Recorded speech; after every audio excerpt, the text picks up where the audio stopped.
Pretty good.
I got you.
the Nash County Board of Commissioners second meeting for September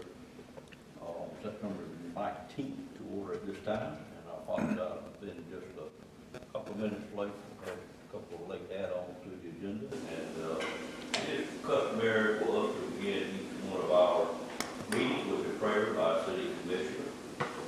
And that will be done by Commissioner Wynn Wilkins this morning, this afternoon. And we also very enjoy doing a pledge of allegiance to the flag, to the flag. Will be done by Commissioner Wynn.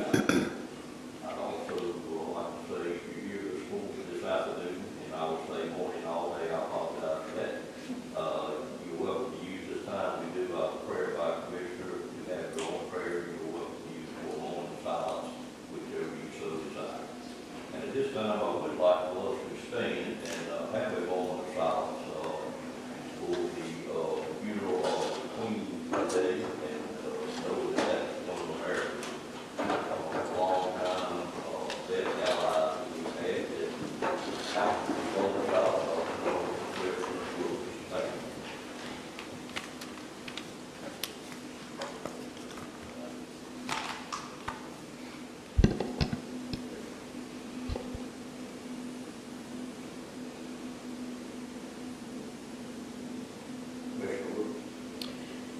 Let us pray.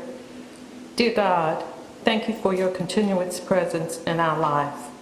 Help us to remember that we are not alone in our battles and that it is your strength and grace that gets us through the tough times. Bless this board and those here today. Bless Nash County, dear God, and bestow upon this board the wisdom and understanding to make what we feel are the right decisions for all of Nash County. God bless the royal family, and let everyone say amen. Amen. Amen. Did you join us in the pledge? I pledge allegiance to the flag of the United States of America and to the republic for which it stands, one nation, under God, indivisible, with liberty and justice for all. Chairman, I think we need you to unmute. Probably do, since I muted a while ago. Thank you. I would need to make the board aware of two items we need to add to the agenda. I'd like to add them as item number 11A and item number 11B. 11A, with your permission, would be a grant application that has a time sensitivity to it and something that's come up pretty recent that Mr. Boone will present to us, and it is a grant to have money to do a regional study to build a wastewater treatment plant in the southern part of the county. And item 11B would be a grant that has come to our awareness, and we'd like to give a letter of support to the school system, and it is called the Sound Rivers Grant, and it will be used by the school system for improved drainage on some of the school sites that we currently have. Any objection to add those two items to the agenda? Seeing none, they stand added, and we'll move on to item number 4 on the agenda, which is Nash County Master Gardener Program. And I'd like to call on Matt at this time, if he would come forward and make the presentation. How are you, sir? I'm doing well. How are you? Doing good, doing good. I appreciate you having me here to talk about the Master Gardener Program. My name is Matt Stevens with Nash County Cooperative Extension. And I am the horticulture agent for Extension, and one of my duties as horticulture agent is to manage the Master Gardener Program. Extension Master Gardener Program is not just a gardening class, it's a volunteer program. So we recruit, train, and support volunteers to help grow Extension's reach. Our mission is to spread research-based information throughout the county, and our Master Gardener volunteers help spread that research-based information as it pertains to gardening and gardening-related topics.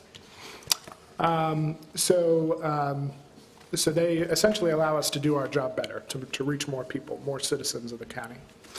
The Master Gardener Program is a nationwide program. It started in the state of Washington in the early 1970s.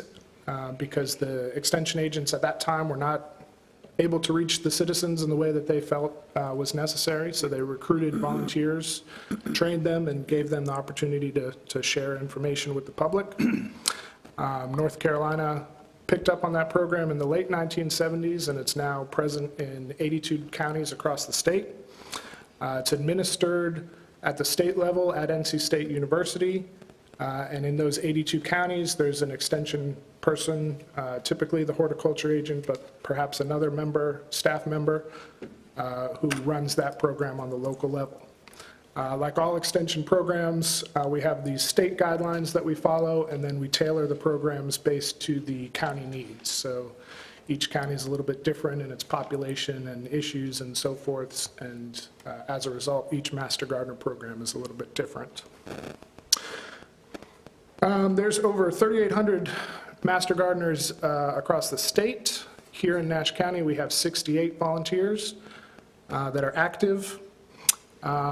Like most volunteer organizations, we did take a little bit of a hit in membership during the COVID years, but we've been able to recruit new members the last 2 years and do 2 consecutive trainings. So we've got our numbers back up a little bit.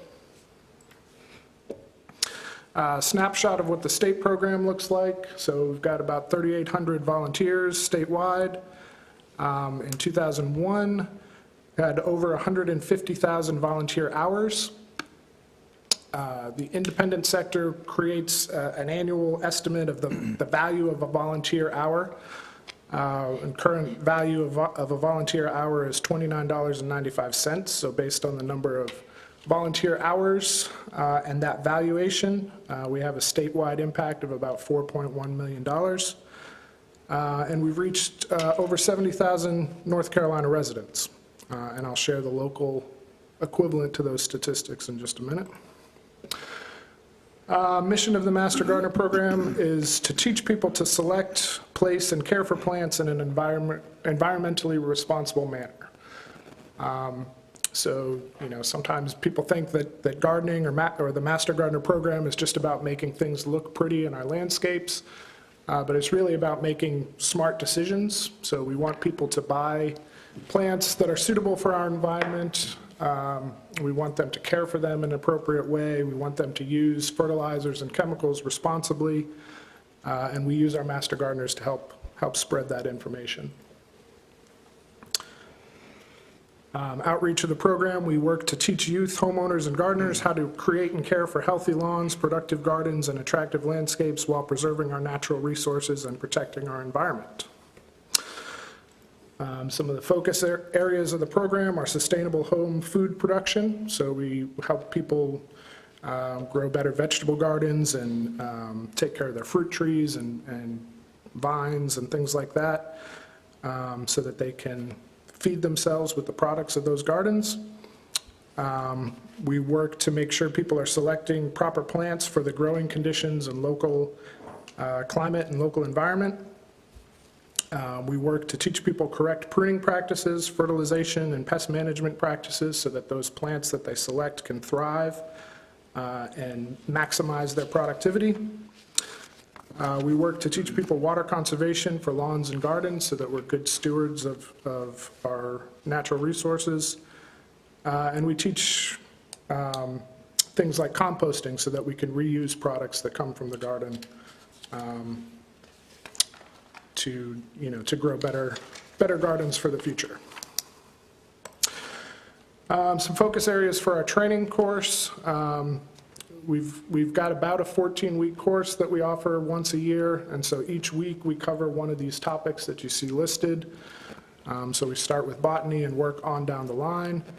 And the idea is to teach the participants in the class enough about these topics and enough about problem-solving strategies and resources that are available to them so that when people in the county, citizens encounter a problem in their garden, our Master Gardeners can help them diagnose those problems and come up with an effective solution. So we teach them all these areas, and then we ask them to go out and share what they've learned with others. And we allow them to do that in any way that they see fit. We want them to sort of use their creativity to reach people. And so sometimes that creativity comes out in different ways. So we've got public events that we hold where we're dealing with youth and children, and we want to get their attention and engage them. So we might have a master gardener dress up as the grouchy ladybug and read a story about how ladybugs eat aphids and protect their plants.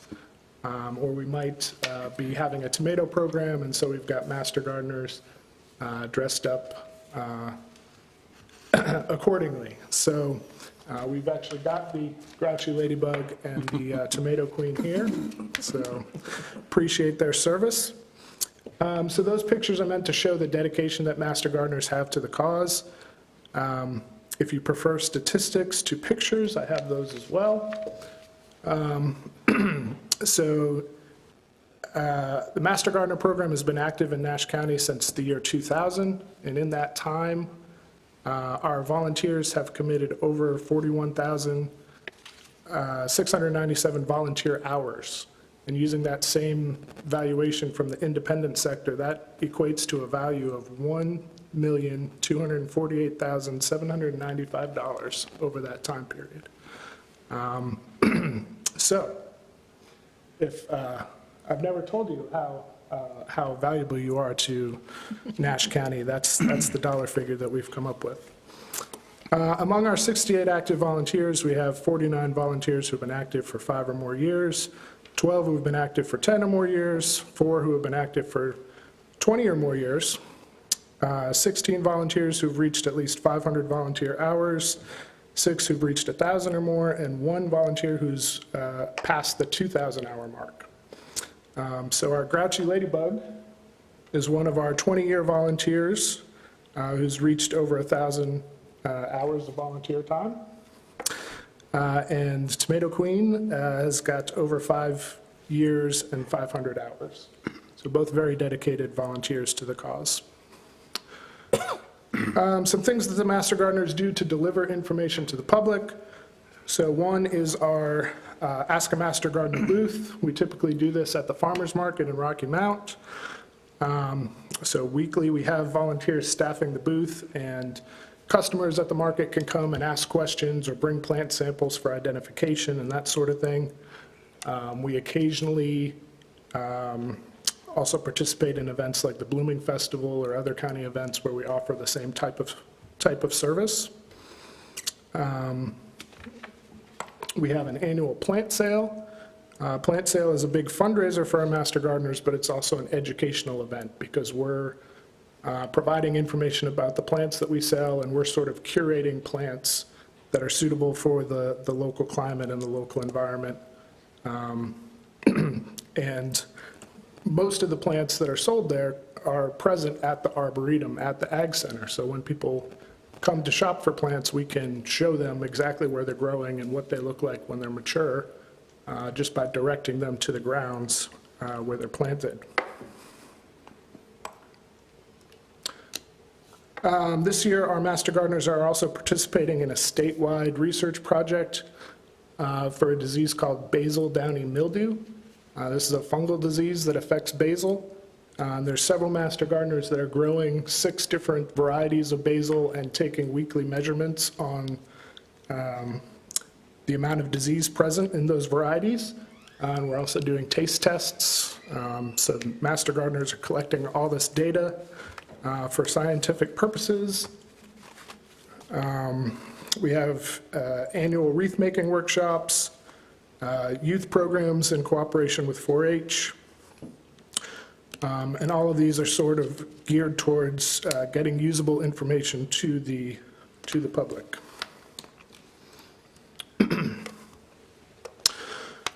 The biggest project of the Master Gardeners historically and continues to be the Nash County Arboretum. So these are the grounds and gardens surrounding the Nash County Ag Center building.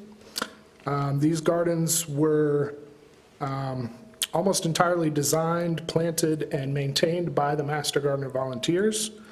So a tremendous amount of work has gone into these gardens. And of those 41,000 hours that I talked about, probably 75% of those hours directly relate to the Arboretum itself. The Arboretum provides an area for plant study for identification purposes for nursery and landscape professionals. There's certain certifications that those professionals can get where they have to identify a list of 375 plants. And our original planting at the Arboretum was based around that certification list. So the idea was that those professionals could come to the Arboretum and study for their certification exam. We also provide education for home gardeners and youth.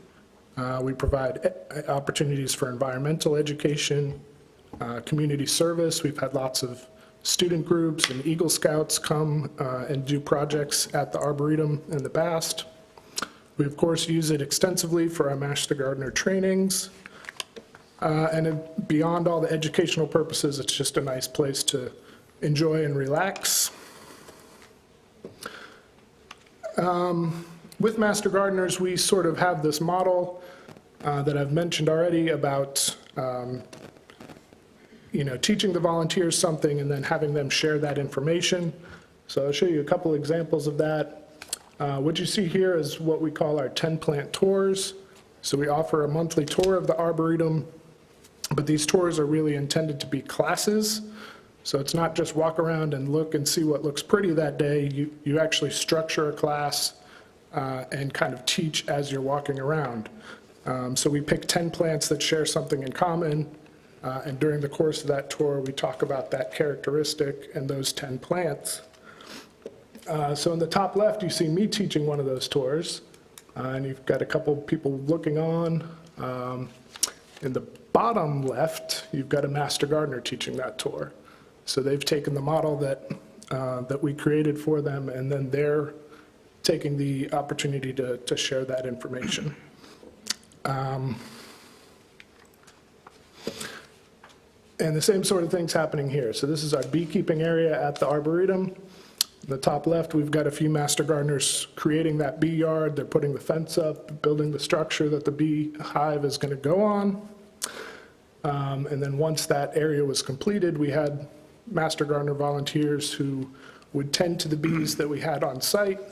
They learned the art of beekeeping through having that at the Arboretum, and now we have multiple volunteers who are able to teach others how to be beekeepers.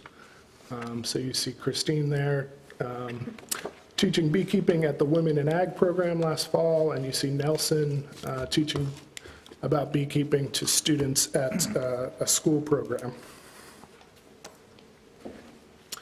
And then finally, just an example here of the pollinator garden. So, the pollinator garden, like all the other gardens in the Arboretum, was conceptualized and designed and planted by Master Gardener volunteers. A tremendous amount of research went into selecting the appropriate plants to put in that garden. And it's sort of a direct response to the kind of questions that we get in the Extension office, people wanting to know what they can plant to help out the declining bee population or the declining monarch butterfly population. So we built this garden to show those types of plants. And then, based on all the research that went into creating that garden, Ann Sickinger, who you see in the top right there, has made herself a local expert in pollinator gardens and pollinator plants. So she's now able to teach others how to do the same thing. Just a couple more to finish up here. Earlier this year, we went through a strategic planning process for the Nash County Arboretum, where our Master Gardeners identified areas that they wanted to focus on for the next several years. So we came up with 5 areas for our focus. First being grounds improvement, beautification, and natural resource conservation. Second being education. Third being promotion and marketing. Fourth being fundraising, and the 5th being outreach. Within those 5 focus areas, we have several major goals or projects that we want to to go out to complete in the next several years to sort of meet those focus areas. The number one biggest need in the Arboretum is to upgrade the pathways for adequate safety and mobility of our visitors. We do have a lot of elderly folks who come to the Arboretum, or people with children who come to the Arboretum.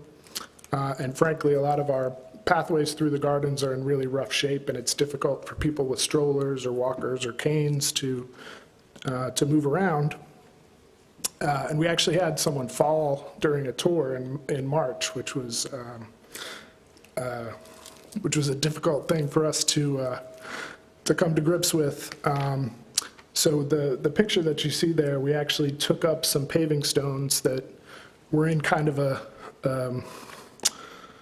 rough area, and they were loose and they were a tripping hazard. So we took them up out of the pathway and created sort of a new garden. This is like a crevice-style rock garden using those paving stones. So we've got a short-term solution there for some of our problems, but there's quite a lot of pathways there that still need addressing. We have worked with Patsy McGee and Emily Moore to apply for a grant to get some funding to improve those pathways. And we hope to get good news on that next month. We'd also like to look at getting a covered pavilion or shelter of some sort, so that when we have educational programs out there, it's a little bit easier for us to have sort of a classroom-style learning environment. We would like to get a sign at the entrance to the Ag Center at Eastern Avenue that indicates the Nash County Arboretum. And we'd also like to get signage on the highways at the exit on 64 to direct people to the Arboretum. And just to close with a return to the value that the Master Gardeners have. So we have that that value of the volunteer time that the volunteers have given over the 20 years of the life of the program. So $1,248,000. Master Gardeners also do a tremendous amount of fundraising through the plant sale and other means. So all that money is earmarked towards the Nash County Arboretum. So over those 20 years, we've raised $146,000 towards that project. And we've also received several grants to support the Arboretum over the years, so that's another $38,000. So total value, if you add those three figures up, is very close to $1.5 million over the life of the Master Gardener program.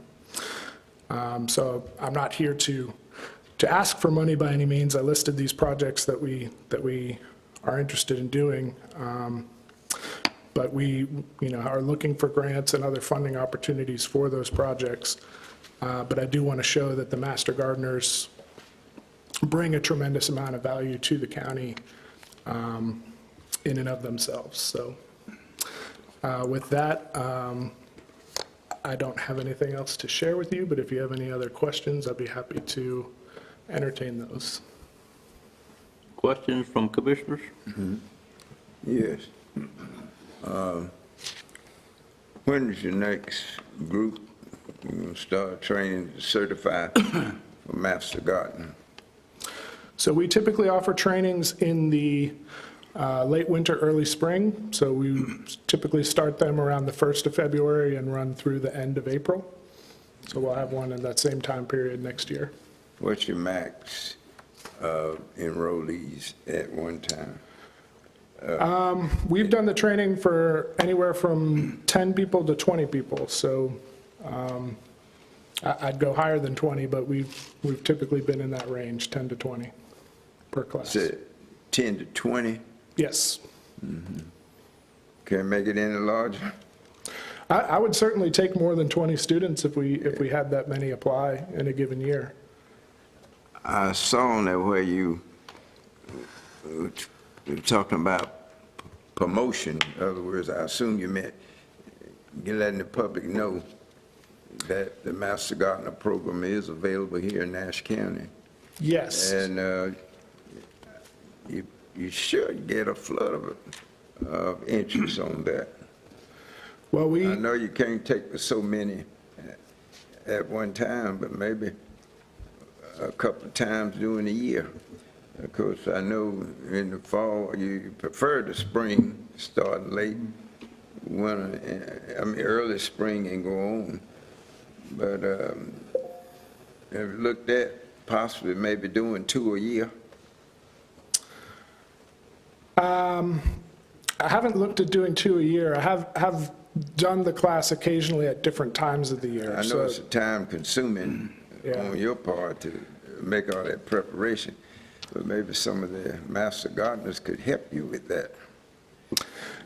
That's certainly possible. Some of A them are lot of them pretty- will come and do a presentation during the course to Yeah. sort of assist what I'm teaching. Yeah, some of them are pretty good. I can remember when I was following it, in fact, my wife went through and became Yes. certified. But she, due to health reasons, she had to kind of drop off. She couldn't get in the volunteer, the minimum volunteer times to maintain as a master gardener. Yeah. Other questions from commissioners? Mr. Chairman, I don't have a question, but I have a comment. Commissioner Outlaw, I realize probably that was your outside presentation for the book. That's correct. Okay, and I apologize, should have called on you to make that introduction. No, you did very fine. I just wanted to make a comment. My wife and I recently had the opportunity to spend quite a bit of time at the Ag Center, and it's pretty obvious that that Arboretum is a well-kept secret. Not many people know about it. Not many people know what happens over there by the volunteers that you've got. And this is something that I'm glad to get before the public, and I'm hoping that the public will come to the Ag Center, walk the garden, see what the people do, spend a little time out there, because the dedication is obvious from the volunteers that you've got. It's a beautiful area, and it's something that if you haven't been out, you're missing a real treat. So I want you to thank the gardeners on behalf of myself and this board for what they do in that area. It's good work you're doing, and we thank you for that. I appreciate that very much. The comment or the focus area of promotion is really to get that word out. A lot of the garden clubs and people who have gardening as their primary hobby seem to know us, but the general public beyond that does not know the That's Arboretum one of the reasons, is there. the So we- reasons that we've asked you to be here today, to get that word out. Yeah. So thank you for that. Thank you. Matt, we appreciate it, and appreciate the volunteers being here today. All right, thank you very much. I do wish you had worn what you wore in the pictures today. All right. Thank you a lot. And as Commissioner Outlaw said, it is a not intentional kept secret in Nash County. Commissioner Outlaw, I call on you to do number 5, which you should have done before, if you want to move forward with that. We're going to have a presentation, a fire district presentation, and I'll call on Assistant County Manager Scott Rogers to make that presentation. Thank you, Commissioner Outlaw. So my responsibility today is to share some information with the board as it relates to how we orchestrate fire protection in Nash County and how we utilize the different types of districts that are authorized by the state law to fund those districts. Before I get too far into the presentation, I just would like to say to you that in my previous assignment, I had an opportunity to travel all across the state of North Carolina and even across the country and be involved with some of the most professional fire service folks there is in this country. And what I found out was that when I would come back to Nash County, what we have here in the fire departments is just as top-notch service provided as anywhere else in the country. And the reason for that is the vast amount of volunteers that still volunteer their time to train and respond to the crisis of the citizens in our county. So my hat is off to those folks that do volunteer and make our fire service what it is. So what I wanted to try to do today was to help you understand the basis of the procedures that govern fire protection provided by counties in North Carolina, to help you understand the distinct differences in the types of fire districts recognized by the general statute, understand the types of districts we use here in Nash County, and then finally evaluate how tax rates and insurance rates affect the pocketbook of our citizens, if you will. So in North Carolina, this is maybe some information I wouldn't have shared with you when I was fire marshal, but I would share with you that in North Carolina, counties are not responsible, or not required rather, to furnish fire protection or even fund fire protection. However, the majority of them all across the state do, because they see that as an essential service that is best provided by the government. There's no requirement to provide equal service to all properties of citizens within a governmental unit.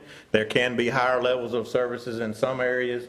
The provision of higher service is often related to funding. If you will remember, fire protection basically started out as a community responsibility before it became a governmental responsibility in the history of our county and all the other counties in North Carolina. So the amount of protection and the level of protection was determined by the residents in a particular area. And still today, we have different areas that anticipate and quite frankly want a different level of service than everyone throughout the county. So by law here in North Carolina, in Nash County, the county is responsible to provide fire protection. Seems contradictory to what I just said, but the reason for that is because the decision was made in the 1960s, 70s, and even in the 80s that we would begin to collect a fire tax in Nash County. So when we started collecting that fire tax, then that put the requirement upon us as a county to provide fire protection. So now the county is responsible to ensure that services is provided in a sufficient manner to justify the tax. So we have a contract with each department that provides services in Nash County, and that contract requires or contains minimum requirements that they must meet in order to continue to receive funding. There are a couple of different ways of funding fire protection in North Carolina. The general statute allows very distinct ways. The first way, which is what we are currently using in Nash County, is what's called a rural fire protection district, or a general statute 69 district, which is I'll explain here to you in just a second. There also is an alternative way. Of course, county commissioners are authorized in North Carolina to develop service districts for a variety of reasons, and one of those reasons is fire protection. You can do a service district at a local level, you can do a regional district, or you can do a county-wide district. And then the last way, of course, is the general fund. And of course, we still in Nash County, as you well know, you do allow a $4,500 per department allocation that comes directly from general fund. But that also is different amongst other counties as the way that is handled. So how do we provide fire protection? We know we collect a fire tax from rural fire protection districts. Then there are basically three ways that we can provide fire protection as a county. The first two are both used in Nash County. First, of course, is contracting with a private nonprofit fire department, which is what we do in every instance with the exception of Nashville. In the Gully District, which is the area outside of the town of Nashville, the county contracts with the town of Nashville Fire Department, which is your second bullet. We can contract with a private nonprofit, we can contract with a municipal department. And then a much less utilized way in North Carolina is a county-owned fire department. There's technically only two of those in North Carolina at this particular time. New Hanover is one. They have a county-wide, county-owned fire department. And then in Vance County, they have a small department that is owned by the county that serves one particular district. So those are the only two places that currently occurs in North Carolina.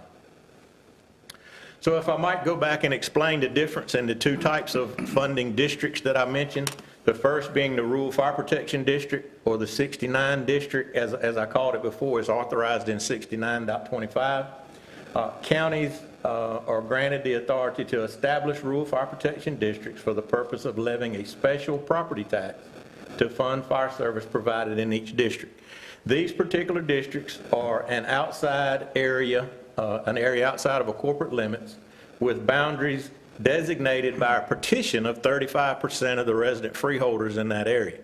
That petition process, if you will, was done back in the late 60s, early 70s, and even a couple done in the 80s. So they have been in place a long, long time, those rural fire protection districts. A rural fire protection district cannot exceed 15 cents per $100 evaluation that has been authorized by the resident freeholders in that district. So again, that is typically what we have in Nash County NAS rural fire protection districts. Some of the advantages to those, of course, were they did give the citizens of the community an ability to vote as to whether a fire tax was collected in that district or not. Some of the drawbacks in it is that we have begun to see all across the state and country that 15 cents per $100 is not funding fire protection in some particular areas at this point. So it is limited to the 15 cent. The other is that rural fire protection district lines cannot be changed. They were established by that petition process and can't be changed. The next is a fire service district, which sometimes is referred to as a 153 district. They're authorized in General Statute 153-300. Again, this allows the county to develop a service district for a variety of purposes. For today's purposes, we're talking, of course, about fire protection and rescue services. This district has no specific maximum rate, so the 15 cent per 100 does not apply. The only rate is that the aggregate property tax limit not exceed the $1.50 per $100 valuation. This too is an area outside of corporate limits with the boundaries approved by the County Board of Commissioners, in which a tax is levied without referendum. This does not require a vote. It is simply a decision of the governing body. And I would point out that both of these districts, quite honestly, a rural fire protection district and a fire service district, can include a municipal territory if it is approved by resolution by the town and the county, which we have done in several areas of our county as well. So just to give you an example, and it's a little bit difficult to see in the only map that I could find, but to the left here, you see a map of Nash County, and if you look very closely, you see the red lines that are depicted on this map. Each one of those are individual fire districts at this particular time. So you could consider them, since you can't see it very closely, you could consider them to be rural fire protection districts. So I have, of course, been asked many times about utilizing a service district. There's a couple of ways to do that. One way would be that you could take those existing lines that are currently in place or something thereof and convert those to service districts and apply the exact same tax rate that is being applied to each one of them now, which in theory would provide very little, if any, significant change to the fire service or to the fire protection being provided. You could also apply a consistent rate to each district where each one of the districts apply to the same rate, or you could basically erase the red lines and have one service district that provided for the exact tax all across the county. I would tell you this, is that when you do that, there is an example of that in Wake County. Wake County has established a countywide service district that has a consistent rate all across the county. But I will tell you that when you do that, it requires much, much more oversight on the county's part to the money that is being spent for fire protection. Simply because is that today you have each department with an individual budget, an individual board of directors that makes decisions on equipment purchases, staffing levels, and so forth. If you're applying a single rate all across the county, then it basically requires the county to be more involved in the cost of equipment, the payroll of personnel, and so forth, in order to make the system be fair to all the districts throughout the county. So if you were to go to a single a single service district, that would in fact be a major, major change to the way fire protection is currently accomplished in Nash County. So if I might go back just a minute.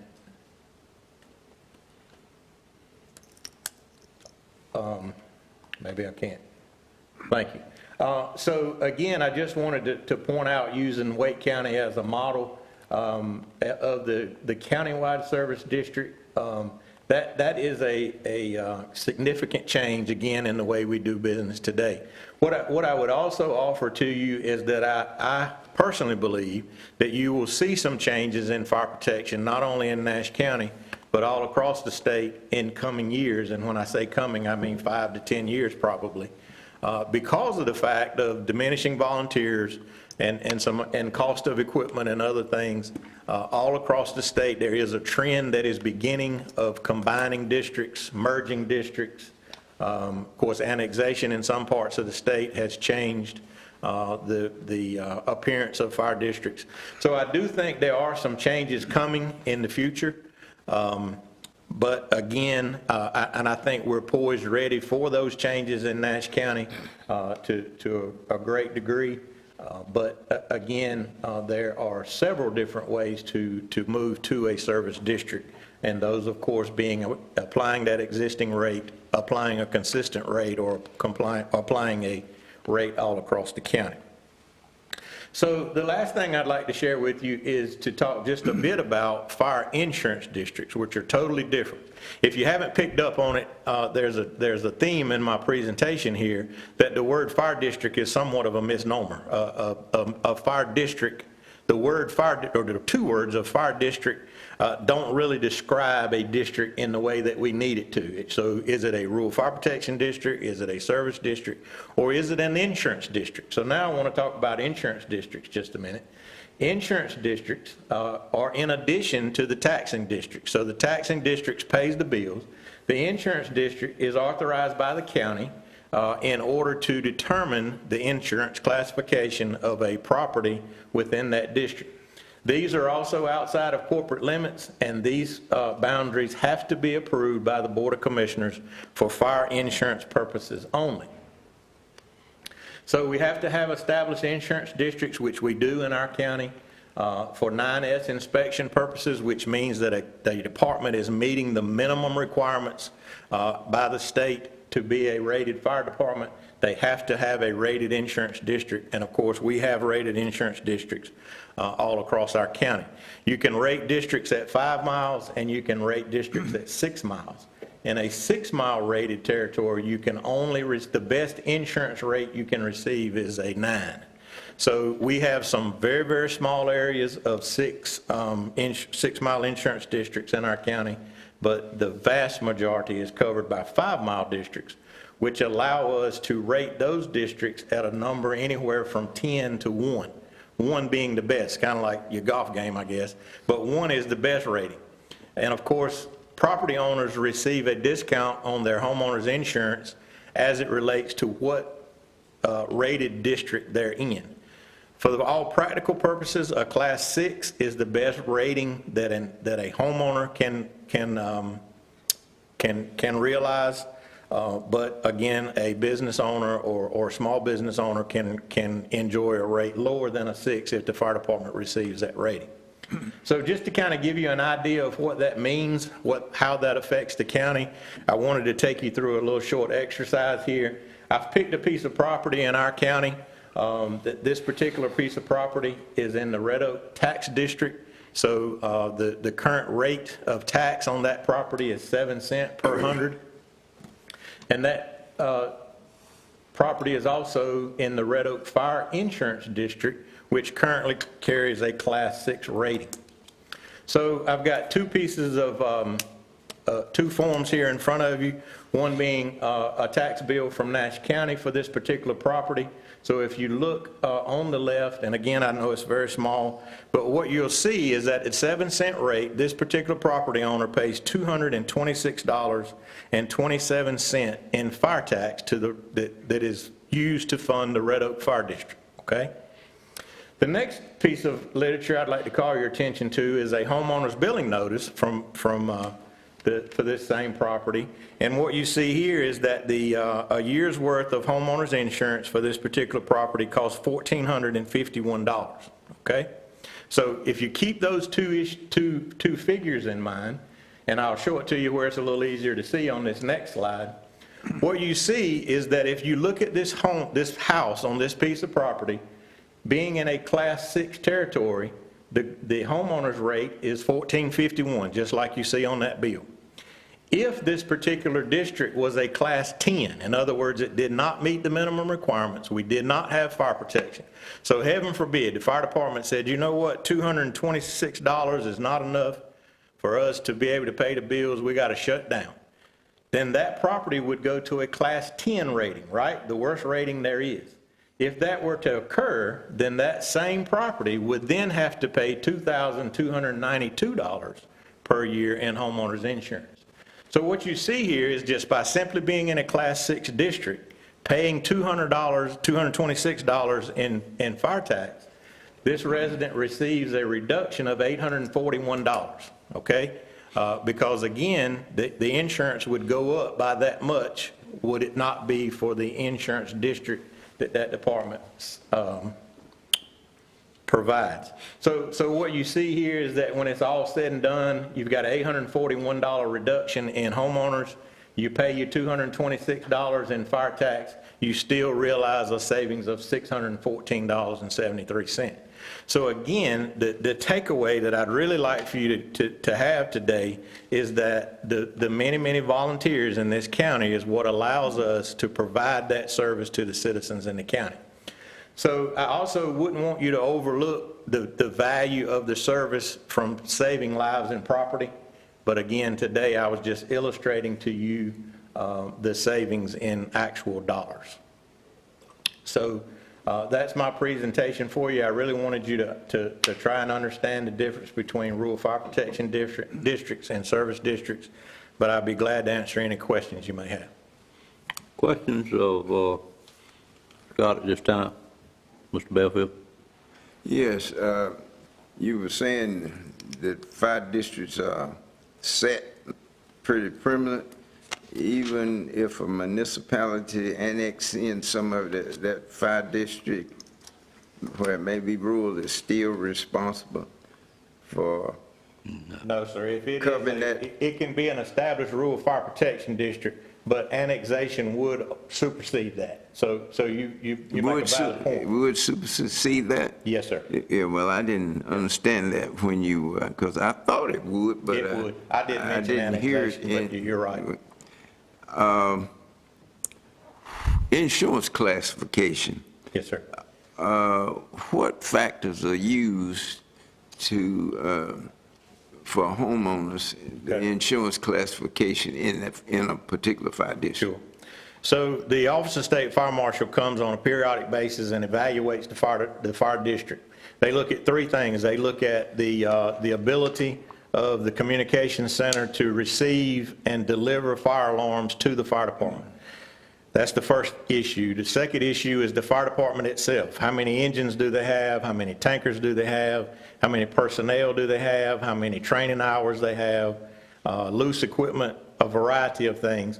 And then the third piece of the equation is the water supply, whether that be hydrants, whether it be a water haul situation from ponds and reservoirs. But they grade all three of those items and develop a grade between 10 and 1.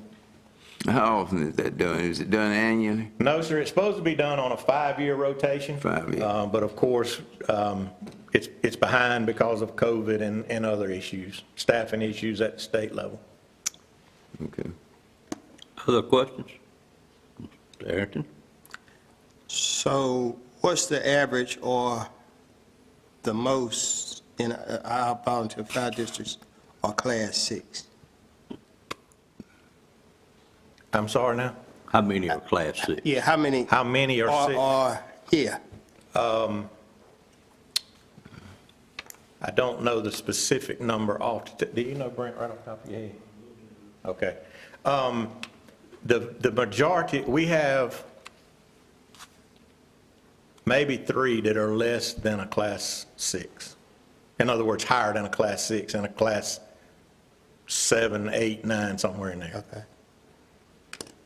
that's something you could provide to the board with an email Absolutely. later. Yeah, and the only reason I don't know off the top of my head is we're in a process of changing right now. We've got inspections going on every week right now. So we've had a lot of changes just in this last 6 months that I don't have in my head. Okay. So in order to say that everybody's getting the same level of service, say with the classification, is to make sure that all districts meet that class certification, whatever it is that they need to get there. Right. Our current contract does not require that they receive a Class 6 rating. It requires that they maintain a Class 9 rating at a minimum. And of course, we do that all across the county. But we set out on a project, oh, gosh, 10 or 12 years ago, I guess now, to get everybody below a 9, and we have done that. Yeah. So anyway, I guess I'm saying, if we want to get everybody close to the same, we had to identify the things that we could possibly do to make them all come close to the same To the class. same insurance rating? Yes.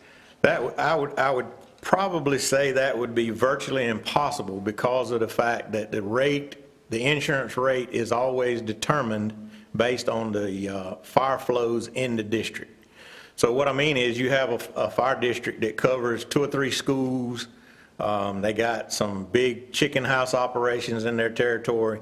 Then their fire flow is very high. So it's hard to lower their rate at the same rate it would be in a district that doesn't have a lot of property in that district.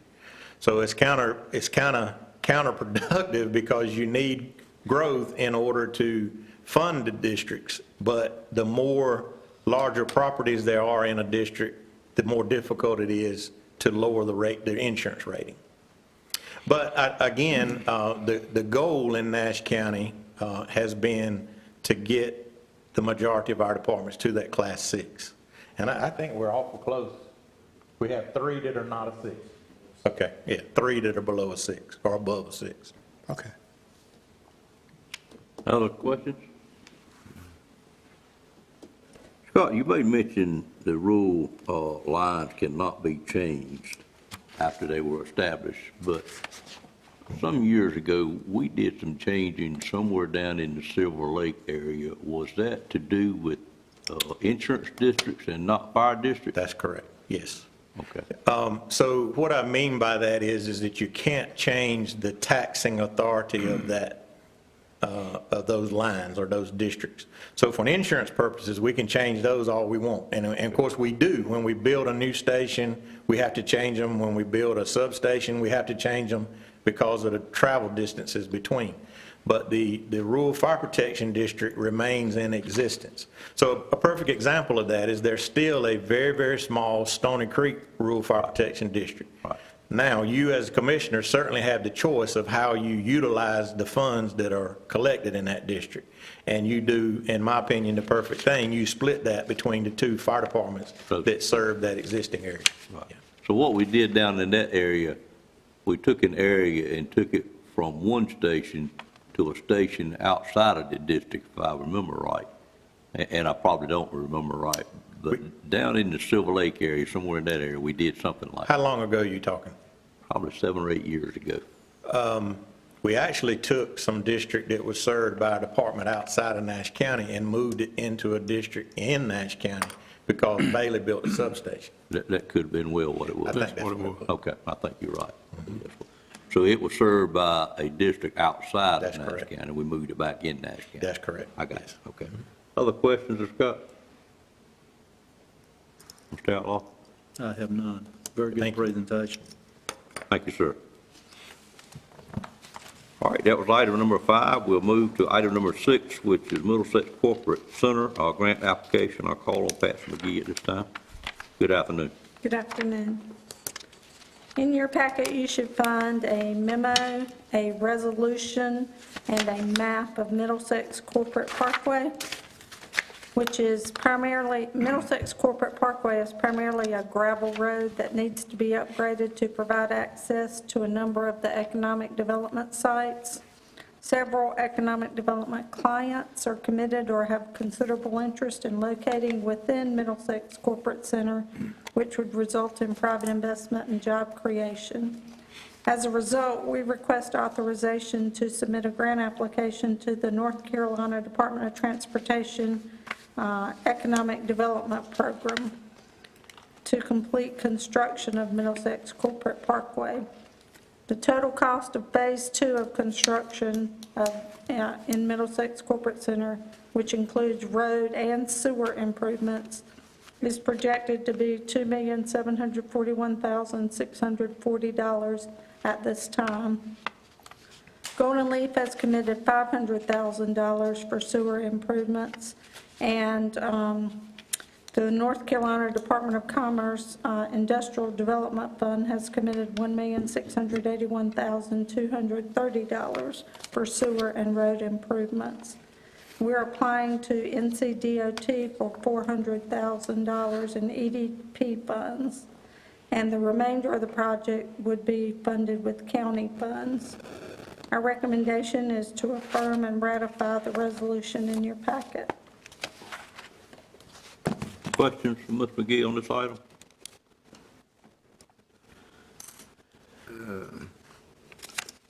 Seeing none, I'll call for a motion to approve. Motion to approve. And we are approving the ratification of the resolution. Right. Okay? Motion by Commissioner Combs, there a second? Second. Second by Commissioner Leggett. Any questions on the motion? All in favor of that motion, let it be known by saying aye. Aye. Any opposed by a like sign? Yes. Did you? If all those grants were successful, the county would have to come up with about $161,000 out of our fund. It's over a little over 100,000. I didn't bring that figure with me, but for some of the industrial clients, the sewer needs are being reviewed, and so I don't have those updated figures yet based on commitments of those companies, so it could be higher than that, but we'll do what we can to seek other funding to help with that, but I'm not sure yet about that. And Patsy has prepared me a couple of folders that I asked her for, and I am meeting with our DOT representative, Melvin Mitchell, at 5:30 this afternoon to go over all this stuff with him as well, so he'll hopefully look out for when it goes to the DOT board, because that's who approves the grant. Any other questions? Thank you, ma'am. Thank you. Next item is item number 7. It is the Governor's Highway Safety Program position approval, and I'll call on Major Wilson, I think.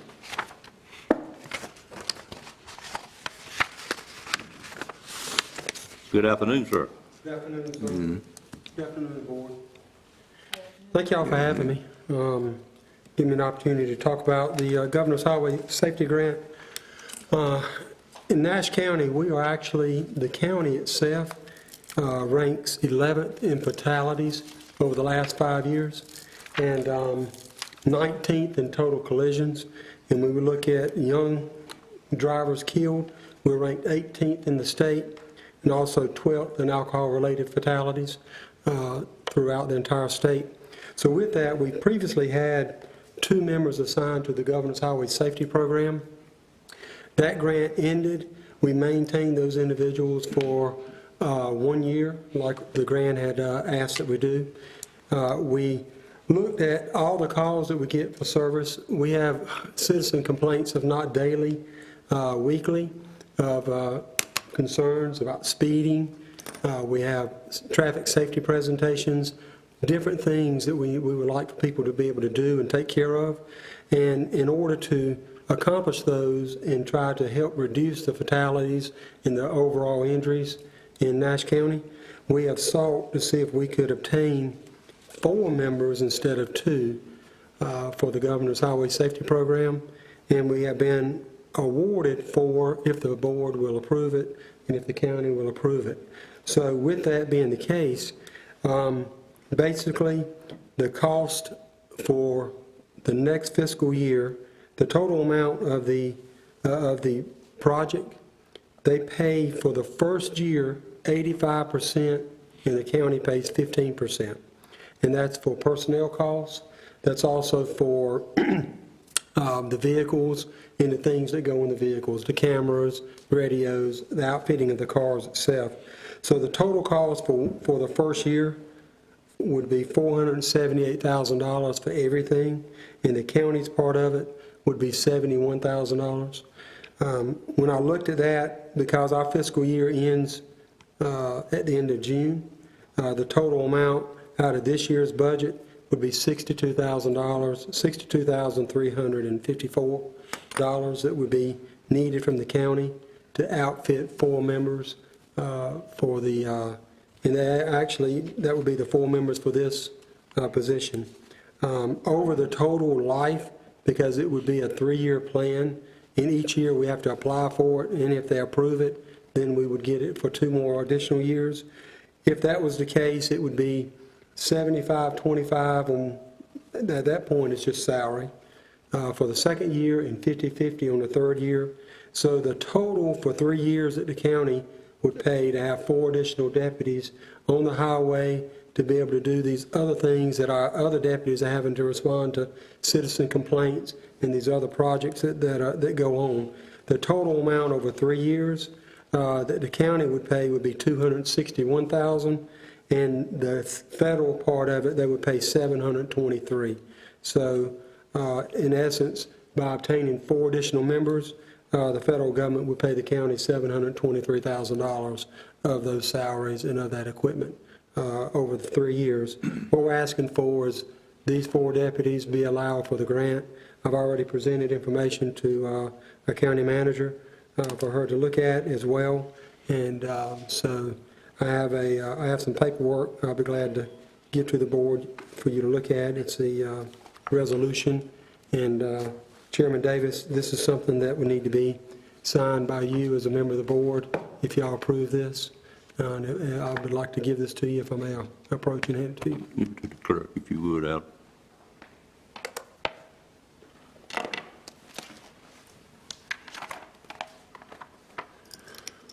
Anything else you want to say before I call No, for sir. questions? I'll be glad to take any questions that the board may have. I got a few, but questions, Mr. Belfield, go ahead. These positions, when the grant money run out, you still want to maintain those positions? We would like to be able to maintain those positions, but I suppose that's something after the grant runs out that we can talk about. I would think over the next 3 years, we would probably want to add some more personnel to the, more deputies to the road, and that would give us an opportunity to do that because they were already hired and already trained. But if not, I would think that when it comes to that point, through attrition, we could counterbalance that if need be, but we would like to ask to keep that. Yes, sir. Is it possible other grant money would be out there that's... We could. Typically what they require is that once the grant is over, after 3 years, you have to maintain it for 1 year. You can't have a grant. You can't go from one grant immediately to another. So after 12 months, you can reapply, and that's what we've done this time. And then they can look at it, and then based upon totality and the cost, they can see if they can give us additional personnel, which could continue on. But for 1 year, we would be required to maintain it for 1 year. Okay, other questions? What is the primary focus of this group? Okay, so the primary focus is to focus on basically going into the school zones. So by having 4, we would have 2 that would work like daytime. They would rotate, of course, and 2 working the second shift. And the daytime shift would focus on our school zones, working around our schools. And the night shift would focus on the high traffic areas and focus on alcohol enforcement and checkpoints and so forth. We would also be focusing on going in and giving traffic safety talks to any civic groups, any of our youth, things of that nature there as well. So basically going out, being proactive, trying to get people to slow down, working these citizen complaints that we have, and we have them come in, like I said, not daily. We have several of them come in every week, and we assign it out, and our patrol deputies, they can go to those areas and work, but they can't work everything. They can't be at the school zones, they can't work all those things all at the same time. So with that, these guys can focus on those events and focus on these school zones and try to keep the traffic basically in control the best that we can. And I know the Highway Patrol does an excellent job, but they're limited in the number that they can do as well. So this is a way that we can try to reduce the collisions. Average in Nash County, 27 people get killed in car wrecks every year. So over the last 5 years, it was 156 that were killed. And out of that, you're averaging 3 young drivers, which are 18 and under, being killed a year on average. So with that being the case, we feel that if we had this team, then we could actually deploy folks and strategically, and I would ensure that they are given a set agenda each month, that they have to fill in certain things and make sure that they are actually working in areas that need to be worked and handling the complaints that come in. So they wouldn't just be riding around just wherever they wanted to go. There'd be it'd be a strategic approach to it. You're welcome. Other questions? Alan, I recall this coming up in the early part of our budget discussions this year, and it didn't get put in the budget, and I think the reason was the grant didn't get approved. So it got approved after budget was approved. That's right. Is that what we got? Yes, sir. That's it. So the grant initially was not approved, and then we went, and this was after we'd already talked to county manager, and then we went and we talked to them, and we explained exactly what we planned on doing with the grant, what we planned on doing with the personnel, and then after that, roughly about a month ago, they said that they were considering the grant and that we were more than likely going to be approved with it. A gentleman came down about 2.5, 3 weeks ago, looked at a grant, forwarded it back in, and then they said they were going to approve it, and he sent me the paperwork to be filled out if it gets approved by the county. Blunt question, but do you think you can fill these 4 positions? Sir, we have somebody right now recruiting full-time just for this particular month. In October, they're going straight back to the road because we currently have, with these 4 positions, plus the other positions, we've got somewhere around 5 openings, and then we got the other 4 to add to it. So to answer that question, I would hope so, particularly with the where we've been gracious enough to have the increase in our starting salary and the senior and master deputies in place. So right now, it looks positive with some of the comments that he's made back. We've had him going around, traveling around, talking to the different basic law enforcement classes and so forth, trying to plant those seeds so that we can harvest some good recruits to come in. Okay. So to answer that question, it's hopeful, but I can't say for certain. Of course, if we don't hire them, we don't spend the money, do we? Well, no, if you don't hire them, you don't spend the money, and you'll be getting money back. So in essence, with the 4 positions, 2 of the people were still on that traffic team that we were using, so that's 2. So really, it's taking 2 right now to fulfill the grant. So until we fill those 4 positions, the county really will be getting reimbursed for the people that we already have on board. But those 2 we're already paying full freight on. Correct. Okay.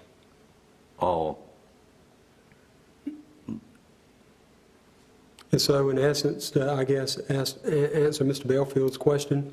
Mr. Bellfield, 2 of them are already been approved, so at the end of the grant, it's only adding 2 more in essence, because 2 of them have already been approved and we put them on. I know you made it clear for the first grant, we had 3 year, and then we had a 4th year where we were required to keep them at our full freight. Is that the same case here again? To my understanding, it is, yes, sir. But your figures reflected 3 years, though, I think. It is, it's 3 years, and then on the 4th year, So you're correct. Over the 3 years, that was my figures, then you would incur the entire personnel costs. And at the current salary, and of course, next year, Sure. whatever the salary are for the members on it, we could always request that salary Sure. to cover those members that's on the team, because they may be at a higher salary. So the personnel cost just now is $252,000 for 4 people. So that's what you would be talking about for the 4th year, that we would be required to maintain. Right. So I would need to add that total cost to this total, Um, 261,000. I'd need to add that 4th year to it to know our total cost Correct. with the committee. Correct. If you wanted to know the 4-year cost, yes, sir, that's correct. But we are committed for that 4th year. Yes, sir. As far as I understand, we're committed to the 4th year, Okay. All right. just like we would be before.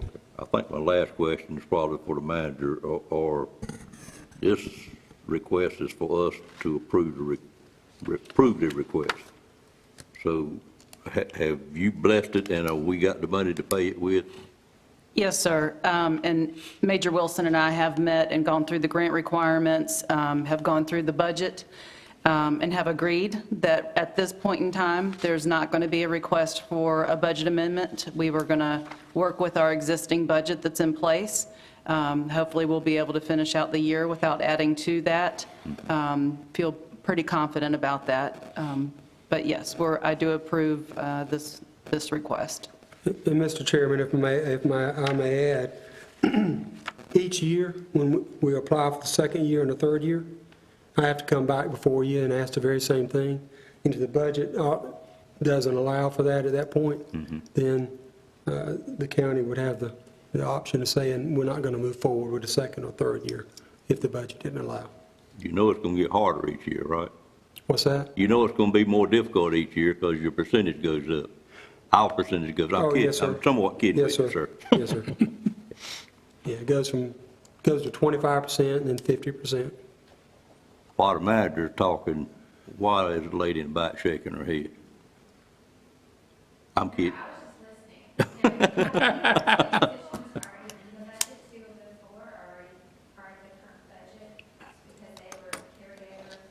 I'm just trying to word the manager, that's all.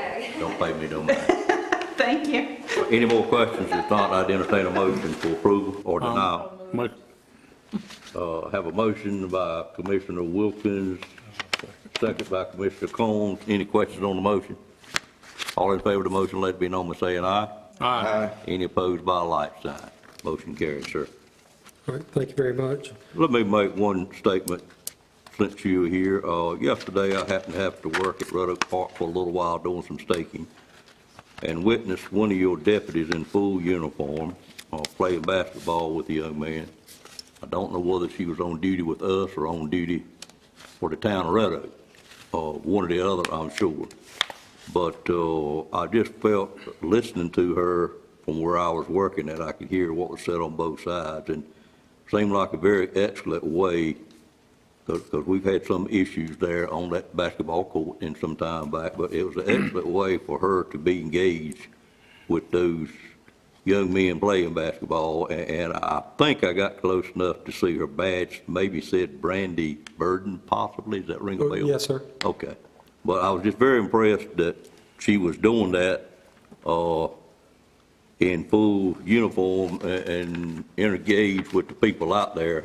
And by the way, she did win the game too. She told me after it was over with. So Very good. I was just very impressed at how she went about and the method she used to, I think, improve the situation out there at Red Oak Park. I'm sure that was part of her game plan. Apparently, I don't know that I've ever met the young lady before. Right. Quite frankly, I didn't introduce myself because I was so dirty and all. I didn't really want to meet her at that point in time. But it was very impressive to witness anyway. Well, thank you for that. I'll pass that along.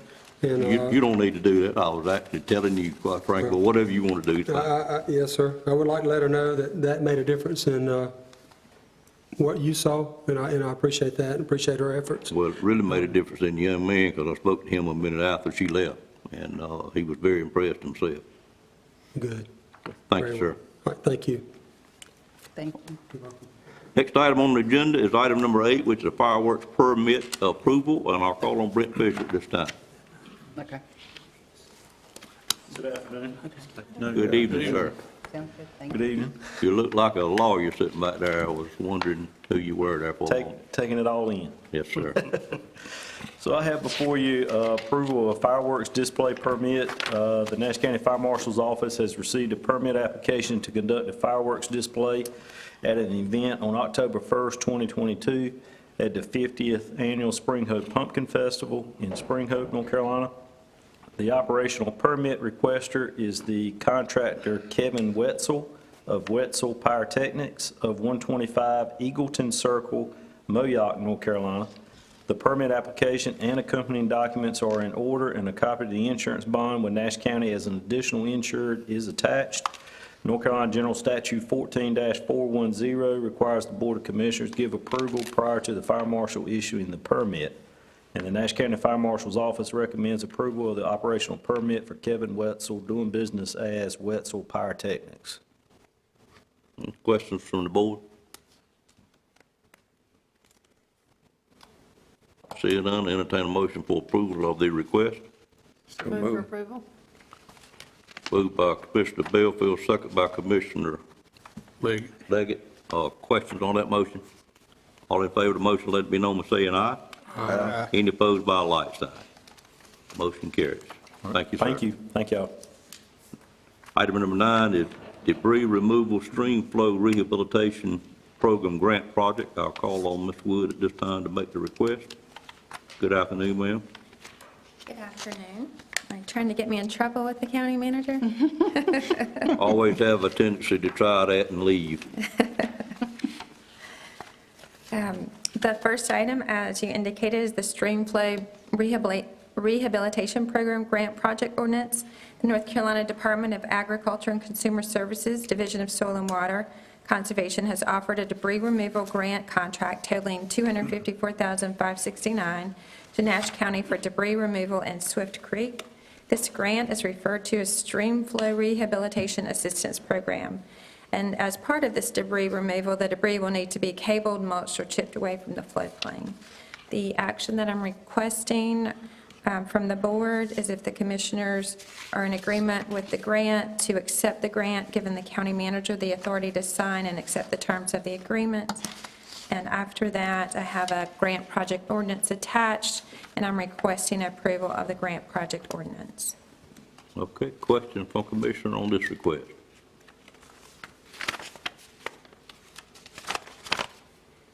Seeing none, I'll entertain a motion for approval. Move for approval.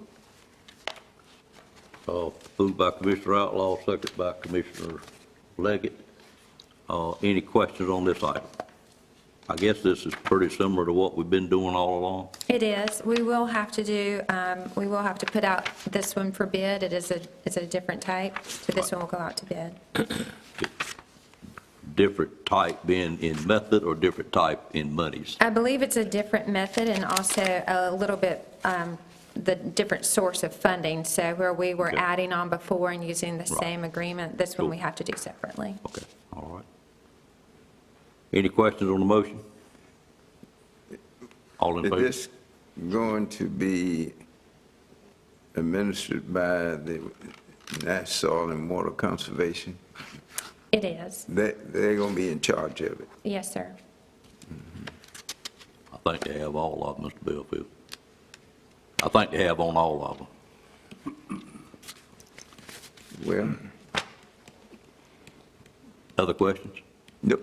All in favor of the motion, let it be known by saying aye. Aye. Any opposed by a like sign? Motion carries.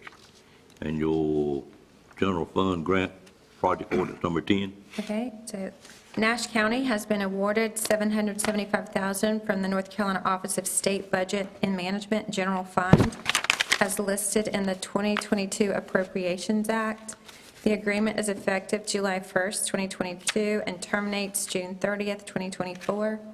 Funds are for various directed grants, including Nash County Sheriff's Office, with pass-through amounts approved for Nash County Volunteer Fire Departments, Rocky Mount Wilson Airport, and designated local nonprofits. The pass-through funding will be available based on signed contract agreements with Nash County government. The individual grant recipients and funding amounts, I can detail for you. Nash County Sheriff's Office has received $150,000, and they plan to use this to assist with the purchase of a Bearcat to be used for tactical and emergency response. The volunteer fire departments, 15 have received, or will receive $20,000, and theirs is to make sure that they maintain, each district maintains standards for the North Carolina State Fire Marshal's Office. The next one is for Rocky Mount Wilson Airport. They are to receive $100,000, and that is to help design hangar space. Strategic Twin County Educational Partnership is to receive $100,000, and this is to improve career awareness and work-based learning experience for youth through teacher professional development. City of Refuge Foundation Phase 1 Mission Field Park is to receive $50,000, and this is to help develop Phase 1 of the Mission Field House through developing a professional site plan or helping with the professional site plan. And Ripe Revival is to receive $75,000 to revive communities through food and farm growth and a mobile market. They're looking at a community farm to be located at Nash Community College. Okay. I know when we first got word of this, I don't think you knew much about it, and I didn't either, and I don't think we either one particular liked the way it was done, but have you got comfortable with it? Well, what we'll have to do, each of the individual organizations will have to have a contract with the Nash County for the pass-through funding. So in that way, we'll have the agreement in place of what they'll use the funds for. We'll be held accountable for their use of funds through the state auditor. And so we want to make sure by doing this agreement, they will have everything documented in order to provide the funding to them. So basically what the General Assembly done was gave this money to these individuals, then they gave us the money for us to tend to. That's correct. I guess it's better to not get the money at all, but I'm sure you would have appreciated some upfront involvement in it, I would think, but it may be the trend moving forward. But you've got comfortable, since we're responsible for the money, and you got things in place that we're going to get reports from these people before they get the money, I guess. We are putting together a contract which the state actually provided us a sample contract to put in place. So they'll have to, I mean, we could pay the invoices for them, but we have, you know, if they have a project, we can pay those, they could send them to us, but we have to have the documentation before they get the funding. We have to know that the funds have been used in accordance with their plan. I believe the second item, if I'm not mistaken, some of these checks have already been given out by the fire marshal. I may be wrong. I have not, from our office, we have not distributed any checks. Okay, that may have been some other kind of money then, must have been. Okay, any other questions from commissioners on this item? I see the sheriff's office has identified what they want to do with the amount that, what about the others? Have they said what that's listed on here? Yes, so each organization had to, we reached out to them, the assistant county manager assisted with that, and they gave, I just gave a brief indication of what they were doing with the funding, and part of that, so they tell us their scope of work, and then we have performance measures that they provided to us, which will be part of the agreement. But if you have one specific, for example, the Rocky Mount Wilson Airport is looking to design additional hangar space, so they would look at hiring a professional for that development with their funding. The fire districts are looking to make sure that each department maintains a standard performance with that the state fire marshal requires, and that would be a certification process that they would have to go through, but they would all receive certification. So there's performance measures that would be put in place to make sure they use the funding as they've indicated. Any other questions? Mr. Chairman. Yes, ma'am. I just want to make it known that I conferred with our attorney. I sit on the board of Strategic Twin Counties Education Partnership. Correct. And there is no conflict. in my voting for this, and I do want to say that money is much needed. STEP could really use that for career awareness, so. Okay. Thank you for pointing that out. Other questions, comments? Entertain a motion for approval. So moved. Moved by Commissioner Wilkins, is there a second? Second. Second by Commissioner Outlaw. Questions on the motion? All in favor of the motion, let it be known by saying aye. Aye. Any opposed by a like sign. Motion carries. Next item on the agenda would be, do you have more? I do. I have sorry. one other one. This is also an Office of State Budget and Management grant awarded to Nash County Sheriff's Office. This is actually a SCIF grant, which is the state capital, from the State Capital and Infrastructure Fund. They've been granted $150,000. The grant is effective for July 1st, 2022, and terminates June 30th, 2024. Grant funds are for capital improvements or equipment in the Sheriff's Office, and the Sheriff's Office plans to use the funds to assist with the purchase of the Bearcat to be used for tactical and emergency response. So that's two $150,000. That is two $150,000, one with the SCIF and one from the general fund of the state. In addition, they also received $84,000 from this appropriation in 2021. That we already approved. That's correct. Right, okay. Any questions on that? Entertain a motion for approval. Motion to approve. Commissioner Combs, motion, second. Second, Commissioner Wilkins. Questions on the motion? All in favor, say aye. Aye. Any opposed by like sign? I'm sorry, do you have a question? Is there a total now on how much is in the Bearcat Fund? The Bearcat available for use of Bearcat through state grant money is around $384,000, a little over $384,000. All right. And so they have a quote in place that's actually less than that. So it would all be funded by state grant. Yeah, I thought it was about that much. Thank you. I think actually Senator Barnes got one of those $150,000, and the House member from the southern part of the county got the other $150,000 the way it shook out, as I understand it. Okay, you mentioned when we were, or did we already do that? When we were on the stream cleaning, you mentioned a budget amendment coming up. It's later, okay, I got it. Thank you. You want to go ahead and do that while you were there, or have you got numerous budget amendments? No, I just didn't want to mess up the agenda you had put in place. Why don't you go ahead and approve that while you're there? Okay, well, we'll go back to the stream debris. That is attached if you want to, I think we did approve the grant ordinance, maybe we didn't. We did. Okay. So I have 3 budget amendments for the board to consider. All right, go ahead.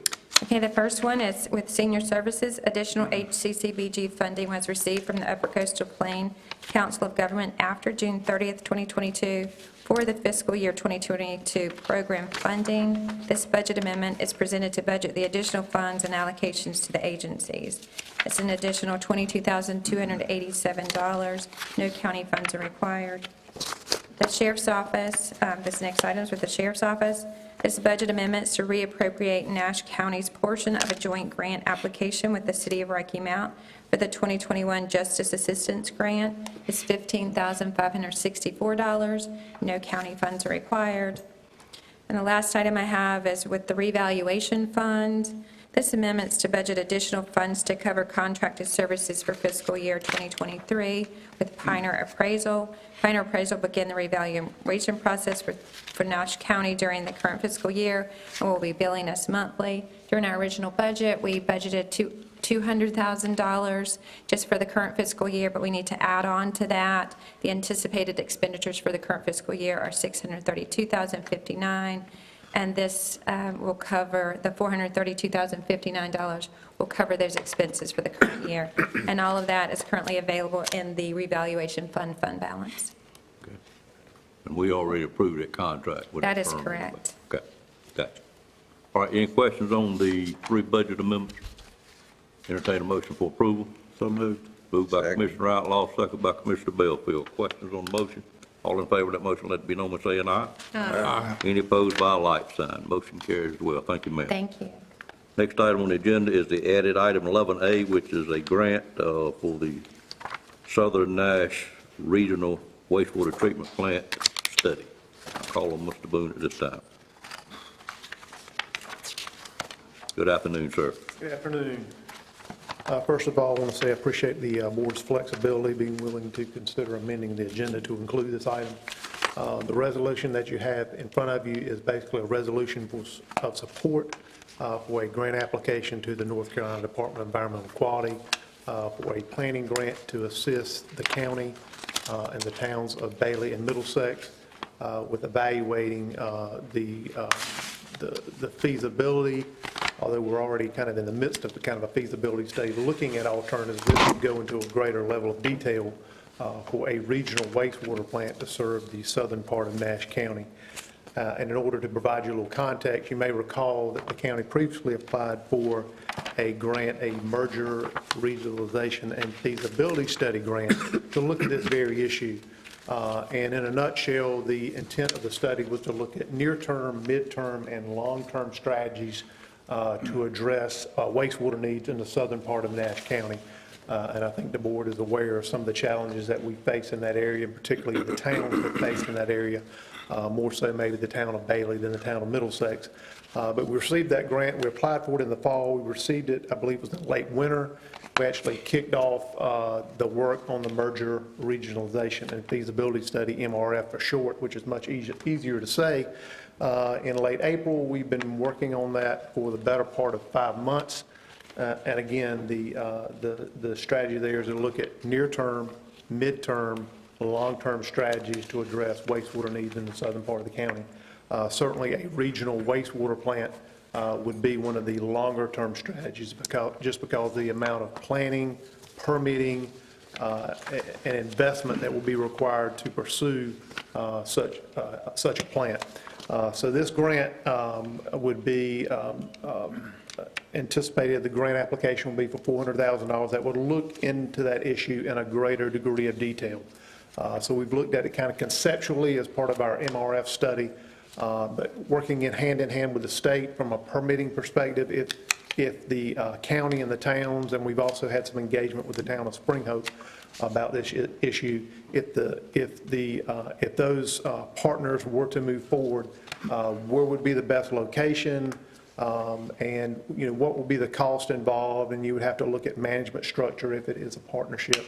So the resolution you have in front of you is effectively to support that grant application. So we're still a long ways off from ever moving forward on something like this. This is really just to give us more information in order to make a better, more informed decision. If this is something that the county and the towns would want to move forward with, what would it look like? What would it cost? What would be the ongoing operational and maintenance expenses? So it's really getting more information, just kind of drilling down on this idea a little bit further to get more details, more information that the county could use to make a more informed decision. So that's kind of the stage that we are in the process. And this is an opportunity certainly we had in front of us to pursue some grant funding. It would not require a match. This will be the second round of funding. In the first round, the county applied for the funds that will be used for Phase 2 of the Northern Ash Water Sewer District, $12.8 million. We also received a couple of $150,000 AIA grants. This is the second round. Those applications are due September 30th. And this is a resolution similar to ones that the county's approved in the past for those previous grant applications. So I've said a lot to say. Again, this is the next step, if you will, in the process of looking at alternatives to address wastewater needs in the southern part of the county. Does it commit the county to anything other than if we accept a grant to move forward with the study? But it's really, in my estimation, more about getting more information to make a better informed decision about a long-term strategy to address wastewater needs in southern Nash County. With that, I'd be glad to answer any questions you may have. Boone, I think one other important thing, and you kind of sort of said it, but what studies we have done with the original grant, we have learned that we're very limited with our industrial recruitment and industries to bring to the southern part of Nash County without some additional source of sewer other than what we've identified and what's available per gallons through those two processes that we've identified. So we really got to have something for long-term if we're going to continue putting industries in the southern part of the county. Right, so that's, clearly that's, as far as the county's motivation, its interest in looking at near-term, mid-term, long-term strategies, and again, we're talking about a longer-term strategy this afternoon. If the county is interested in additional industrial development in the southern part of the county to bring jobs to the southern part of the county, that is going to require infrastructure to address wastewater. And as it stands today, Middlesex relies on the city of Raleigh, who owns and operates most of the wastewater infrastructure in Wake County. And the town of Bailey is exploring, and although it has some of its own treatment capacity, but you're aware of some of the challenges they've faced, they're exploring an option maybe to discharge to the city of Wilson. That conversation is ongoing, but as the chairman alluded to, the opportunities we have there are very limited. Certainly, we are wrestling with that issue today as we develop the Middlesex Corporate Center, and we certainly don't anticipate, although that's a decision the commissioners would make, that Middlesex Corporate Center will be our last foray into industrial development. Again, if we're going to bring those jobs, we've got to have the water, we've got to have the sewer infrastructure to support that type of development. And this will be one tool that the county could possibly pursue to address that need. Questions of Mr. Boone on this item? Seeing none, entertain a motion for approval of the resolution. So moved. Moved by Commissioner Outlaw, seconded by Commissioner Wilkins. Questions on the motion? Dan, Sue, you got any questions? Good. Southern part of the county? Yeah, I know, yeah. Okay. All right, all in favor of the motion, let it be known by saying aye. Aye. Any opposed by a like sign? Motion carries. Thank you, sir. Thank you. Next item is item 11B. And 11B has been on the agenda, off the agenda, and back on the agenda just today, I think, but it involves a project with the school system to support Sound River Grant, and I will call on Patsy McGee to start the process here on this item. Yes, thank you for And adding that it. was something you had at your desk when you got here. Yes, so you should have at your seat a memo and a resolution. And I wanted to introduce today the Executive Director of Sound Rivers Incorporated, which is Heather Deck, who's with me and will help answer any questions you may have. The North Carolina Division of Water Infrastructure will award approximately $82 million in American Rescue Plan Act funding for stormwater projects through its competitive funding process from the newly created Local Assistance for Stormwater Infrastructure Investments, or I guess it's LAZY program. Funds are available for cities, counties, regional councils of government, and nonprofit partners for planning and/or construction projects. And a nonprofit agency like Sound Rivers is eligible to apply in partnership with a local governmental unit. Sound Rivers is a nonprofit, and they propose to apply for this funding to plan for stormwater infrastructure repair and retrofit projects at some of the Nash County public schools. So this will include a stormwater assessment and water quality reports for eligible school campuses. The reason we have to be involved is they request a resolution from the county to include with the application. Nash County Public Schools Director of Maintenance Shannon Davis informed Scott Rogers that he does support this effort. We had some back and forth this morning on whether they wanted to be engaged, but they definitely do. And so we ask that you approve this resolution of support for an NCDEQ Division of Water Infrastructure funding application by Sound Rivers to benefit Nash County Public Schools. Have any questions? We'd both be happy to try to answer them. All right, questions of Patsy or Heather on this item? Could you introduce Heather? I will Yes. have a question. Come up here. Right then. The only question I'm going to have, Patsy, if we were to get this grant, it is going to be administered by the school system and not the county, is that correct? It is going to be administered by Sound Rivers. By Sound Rivers. So the county's only involvement will be to approve a resolution in support. That's correct. And then part of the application, just to show that there's an existing partnership, it does require us to have someone from the county listed as another project contact. And Ms. McGee has agreed to do that. And just to reiterate, this is an existing partnership we actually have with Dr. Ellis and the county school system. We actually have a current grant to do some work on a few campuses. This would actually provide us additional funding to do probably all of the different school campuses. And it's phase one. So it's not actually construction. This is just a planning grant.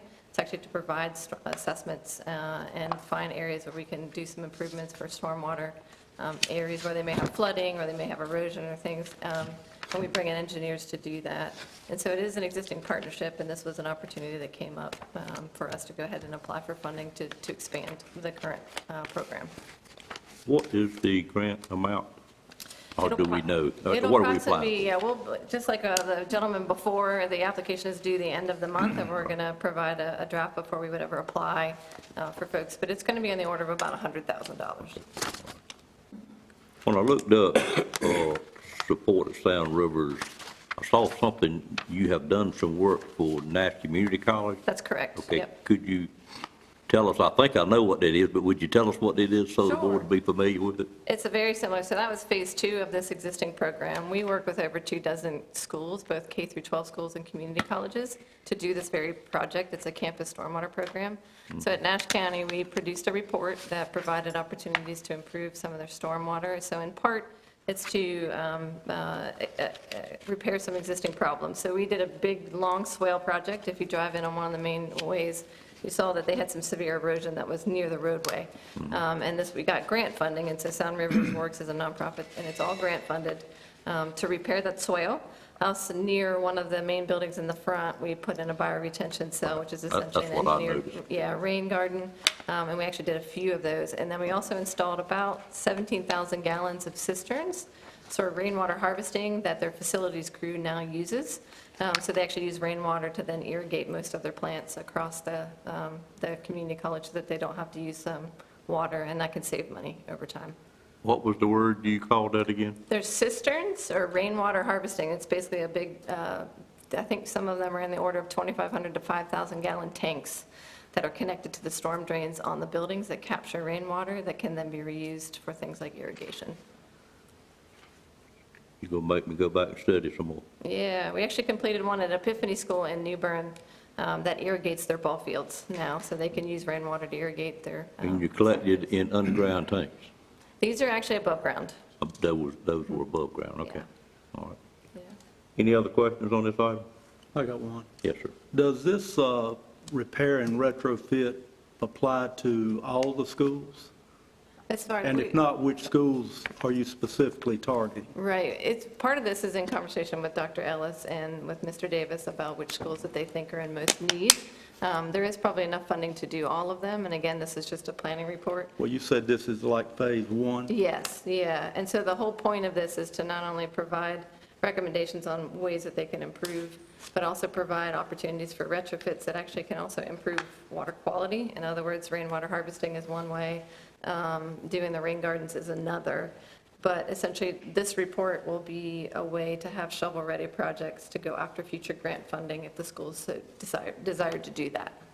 So at the point the system splits, then the schools that are in Edgecombe County that would be in phase two, would Edgecombe County apply for that, or are they on board with this, or?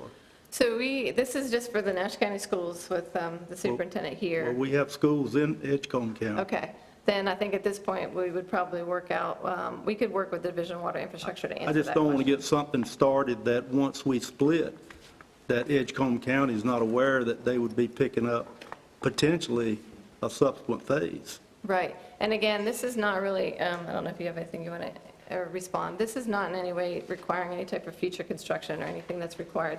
It'll be voluntary for what they want to do in the future. Okay. Yeah, so in this instance, I think if we would just work with the Nash County schools because it's what we would have a resolution for from the county. And I think it would be an option for Edgecombe County to work with Sound Rivers to do the same kind of thing if they wanted to. Well, I just don't want them to get caught off guard. Schools. Okay.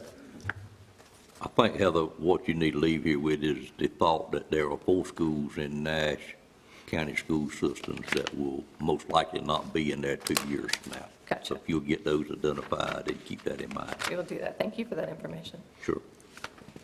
All right, any other questions? Entertain a motion for approval of the resolution. So moved. Moved by Commissioner Outlaw, is there a second? Second by Commissioner Combs. Questions on the motion? All in favor of that motion, let it be known by saying aye. Aye. Any opposed by a like sign? Motion carries. Thank you, ma'am. And I hope we didn't start you up here today, turn you around, then turn you back around. I'm not sure.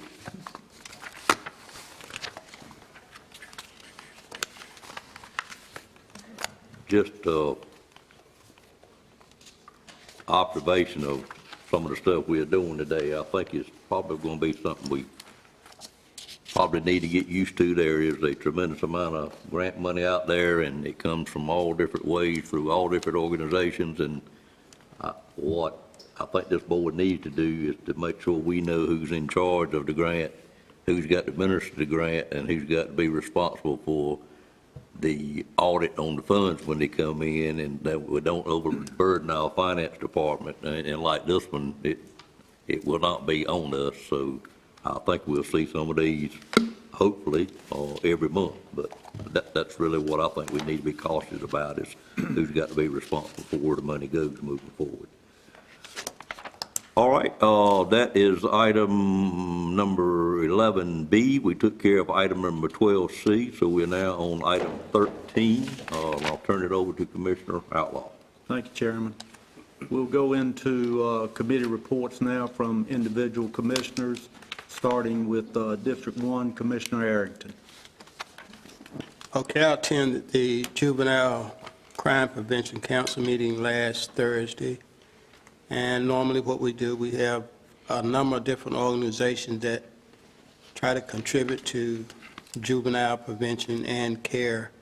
So that meeting, as always, goes very well with the presentation from different organizations. Nothing major.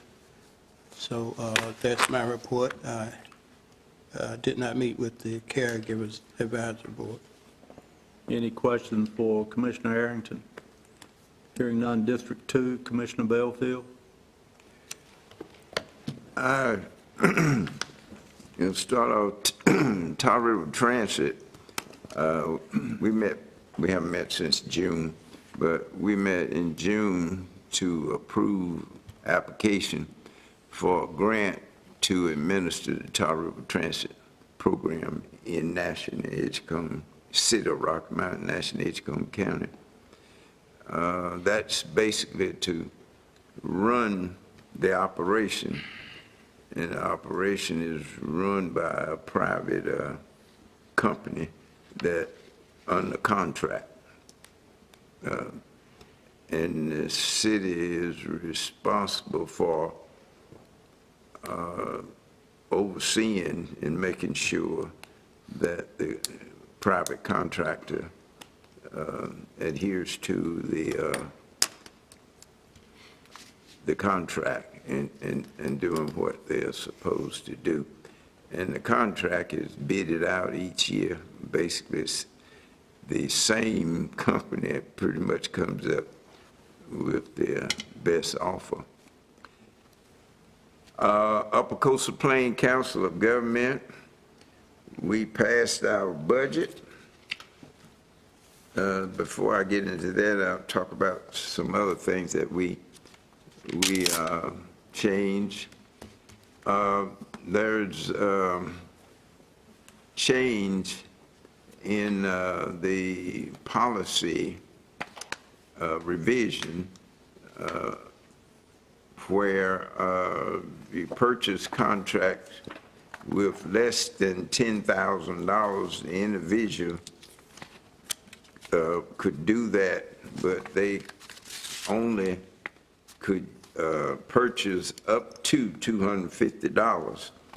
That has been amended so they can, individually, they can purchase up to $750 and then turn in their expenditure receipts. They call that micro purchase amendment. And we also passed the fiscal year budget. Total budget for the Upper Coastal Plain Council of Government is $13,171,920. Breaking it down, the general fund, $213,899. Workforce development, $5,643,707. Aging department, $5,473,248. And the planning department, it's, let me make sure where that planning. Okay, planning department, $1,669,866. All of that coming to a total of $13,171,920. The budget is pretty close to what it was past fiscal year. That's my report. I don't have anything to report on the farmer's market. And Commissioner Arrington reported on JCPC. Just to comment on JCPC, you've got two commissioners with that on their agenda. Maybe you could minimize that and just have it on one of them, and one could report, just showing the other as a member. Well, it's been. I direct that to the county manager. When Ms. Richardson and I were on there, it's been me making a report. That'd be fine. But it's fine with me with Commissioner Arrington making the report. I'll let the chairman make that judgment. I have no problem with him changing that. Thank you, Ms. Belfield. Any questions for Ms. Belfield? Hearing none, District 3, Commissioner Cone. Health and Human Services Board did meet August the 25th. We re-elected Dr. Mike Johnson as chairman of that board. We had a report from Veteran Services. He said for the month of July, they had 89 walk-ins into their office. They're busy. And that's good that we've got that office here in this building that our county, our people can come to. They hired one new staff member that we approved in the budget. They have to do a lot of training. That helps keep them busy too. Then Amy reported from Department of DSS, and one thing she talked about is they're on an improvement plan now with the state, which most other counties are too, I think, because they ain't up to where they're supposed to be because of the COVID and everything, set all that stuff back. One thing she said, they hire people and then they get trained and they go somewhere else because they can go to another county, not necessarily for more pay, but for a lesser workload. Bill reported to us on the COVID. Just so you know, commissioners get this report, but in the month of August, the 4 weeks it averaged, it ranged from 290 new cases a week down to 191, and not necessarily in that order. 1 week they come down, next week they go up. So it's still here. They have started a second round of encouraging people, or it's time for people to get that next booster shot. So they're busy in the clinic. So if you can't get it that day, bear with them because they need some help over there too. So, but that second round or third round or whatever it is, that booster shot, it started at the fifth shot. Yeah, fifth shot. He updated us a little bit on, you know, the new animal control facility, that ground's been broke. and- Pet connection. Pet connection, well, it says animal control right here. I got that, pet connection, yes, sir. That's about all from that. The Agriculture Advisory Board had a meeting, what day was it on? 12th, this, last week. Anyway, had a lot of participation there from different people on that board, a bigger than normal attendance, I think. But they talked about the land use plan and how it was being implemented, and the desire that we need the voluntary ag district to be updated and made a part of that land use plan. That voluntary ag district now has 211 districts with 9,297 acres in the traditional tract. It has it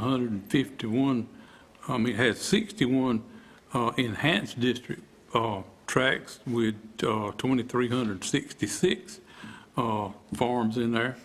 And one thing they kind of emphasized was that we consider supporting county easement programs to purchase development rights on agricultural land and some other things that I think has already been sent to the committee for the committee's consideration. Trillium did meet on July the 26th.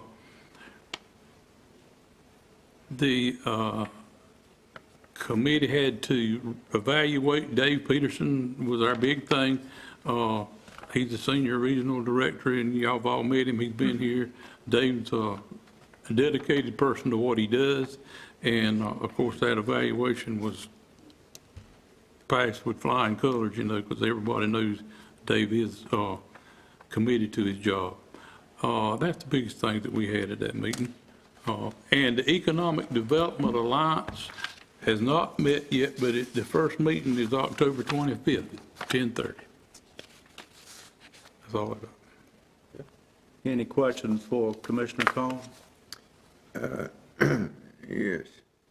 The Agriculture Advisory Board, have they expressed or discussed about agricultural zoning here in the county?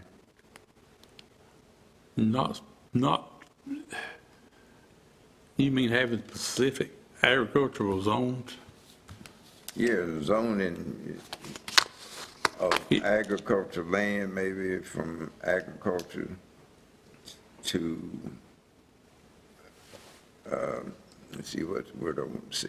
But anyway, rezoning for development, housing development. The way I understand this new rezoning, it's zoned agricultural or residential.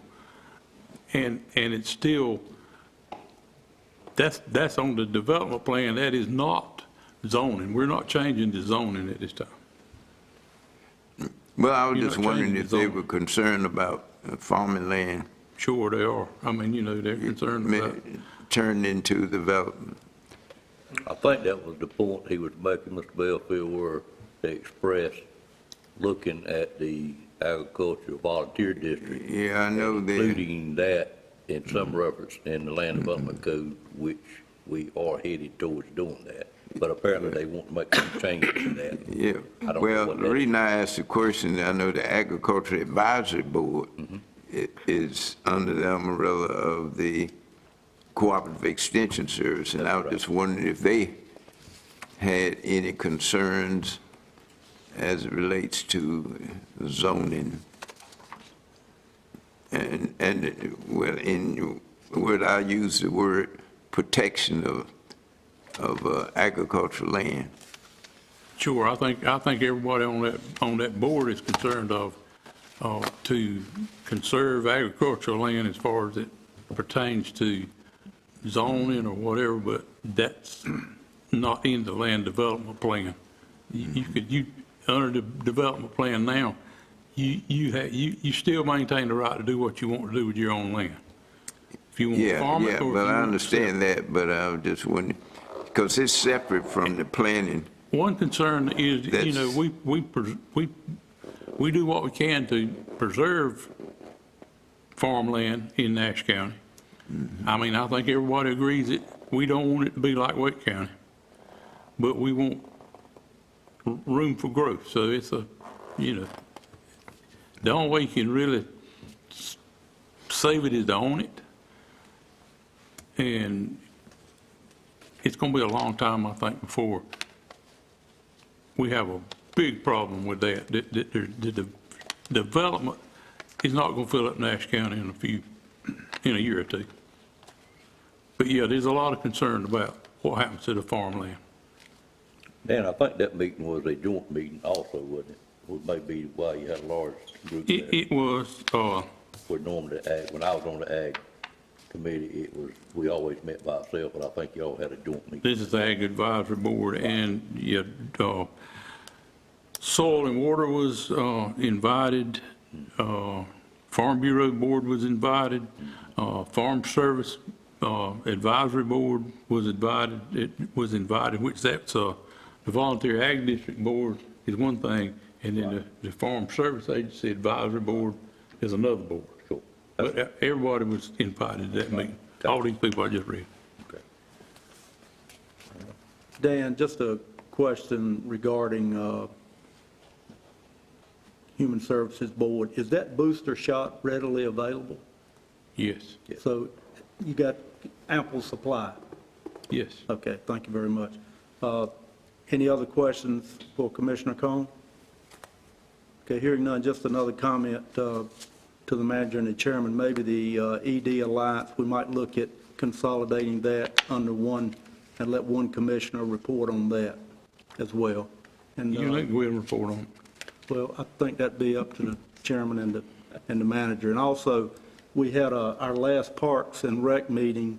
I think we discussed this, Mr. Chairman and Commissioner Harrington, that we really need to be providing more information to the full board as to what's going on with Parks and Rec, particularly since we're kind of looking at expanding out and doing some things over in Commissioner Harrington's area. So maybe someone should be designated to report on the parks and recreation. Is that a statement of volunteerism? Do they have a board? Parks We have and a Recreation? We have a committee. We have a committee. Committee? We have a Okay. committee, yeah. But that's just something to think about. Maybe, the committee could Might want to add that. think about it. If they have a committee, they ought to make a report. I agree. Yeah. And you will be getting a report from Right. the committee. We just initiated that report at our last meeting. Okay, District 4, Commissioner Leggett. All right. So I've got two reports to give. The first is from Nash UNC Hospital. That board continues to meet monthly, and then various committees meet every other month or quarterly. First, I would like to report that the hospital has received 6 different awards for heart and stroke care from the American Heart Association and American Stroke Association. I think those can all be attributed to the training and responsiveness of the staff at the hospital here locally. Next, I'd like to report that the Planning and Facilities Committee at the hospital is continuing through their strategic planning process. During this current fiscal year, we're trying to complete the current strategic plan while working on a new plan which will take effect during fiscal year 2024. This fall, the hospital has 5 new doctor providers coming on board. 3 of those are with primary care, one of those being located in Middlesex. They also have a doctor coming on in hematology and oncology, and then another in urology.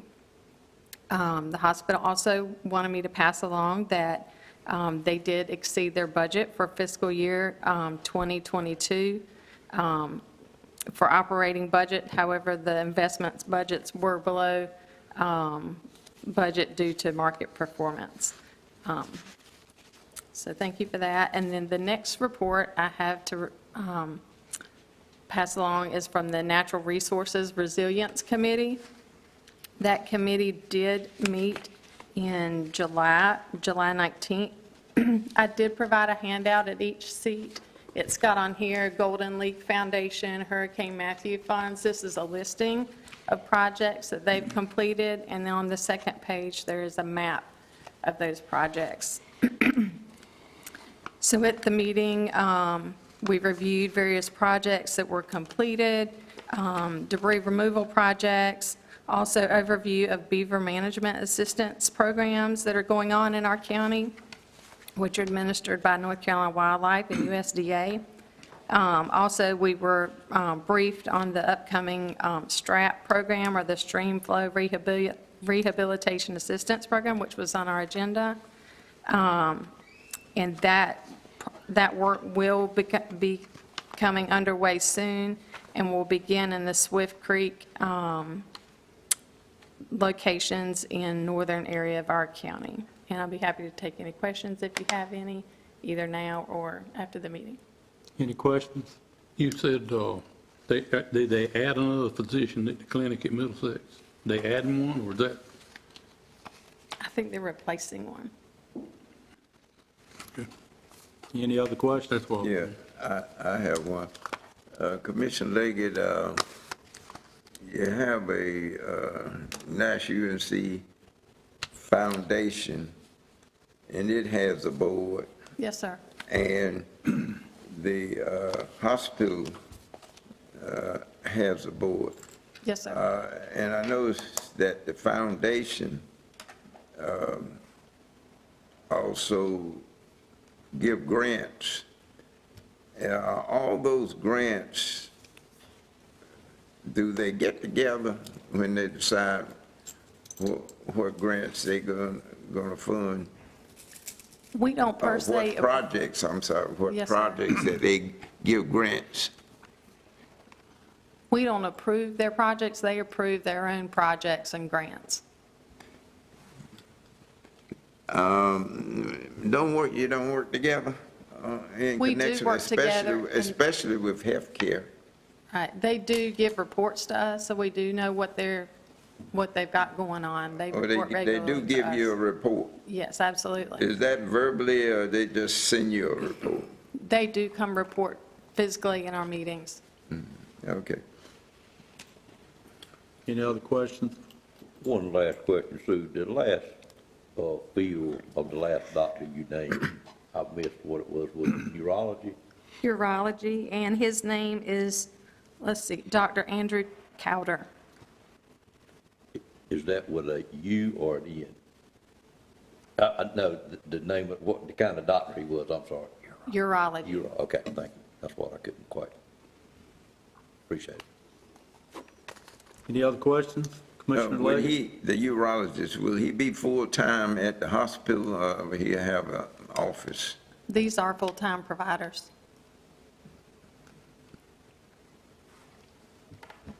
Thank you, Commissioner Leggett.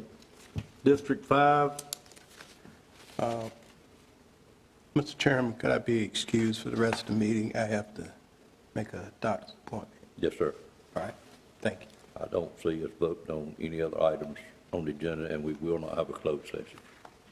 All right. Correct? Correct. Okay. I'm going to be right behind you shortly, sir. District 5, the RPO, there's nothing significant to report there. Nash Community College Board of Trustees, I've got a handout that I'll provide to each commissioner, and that will give you an update on the CDL pad work that's going to take place next to the college. That total project, it's got the total budget for that project, it's got the timeline for that project, and to cut to the chase, and I'll give you a copy of this, the schedule would have it starting construction in the spring and completing in the late fall of 2023. So if you have any questions on that after I hand it out to you, then just get back to me and let me know.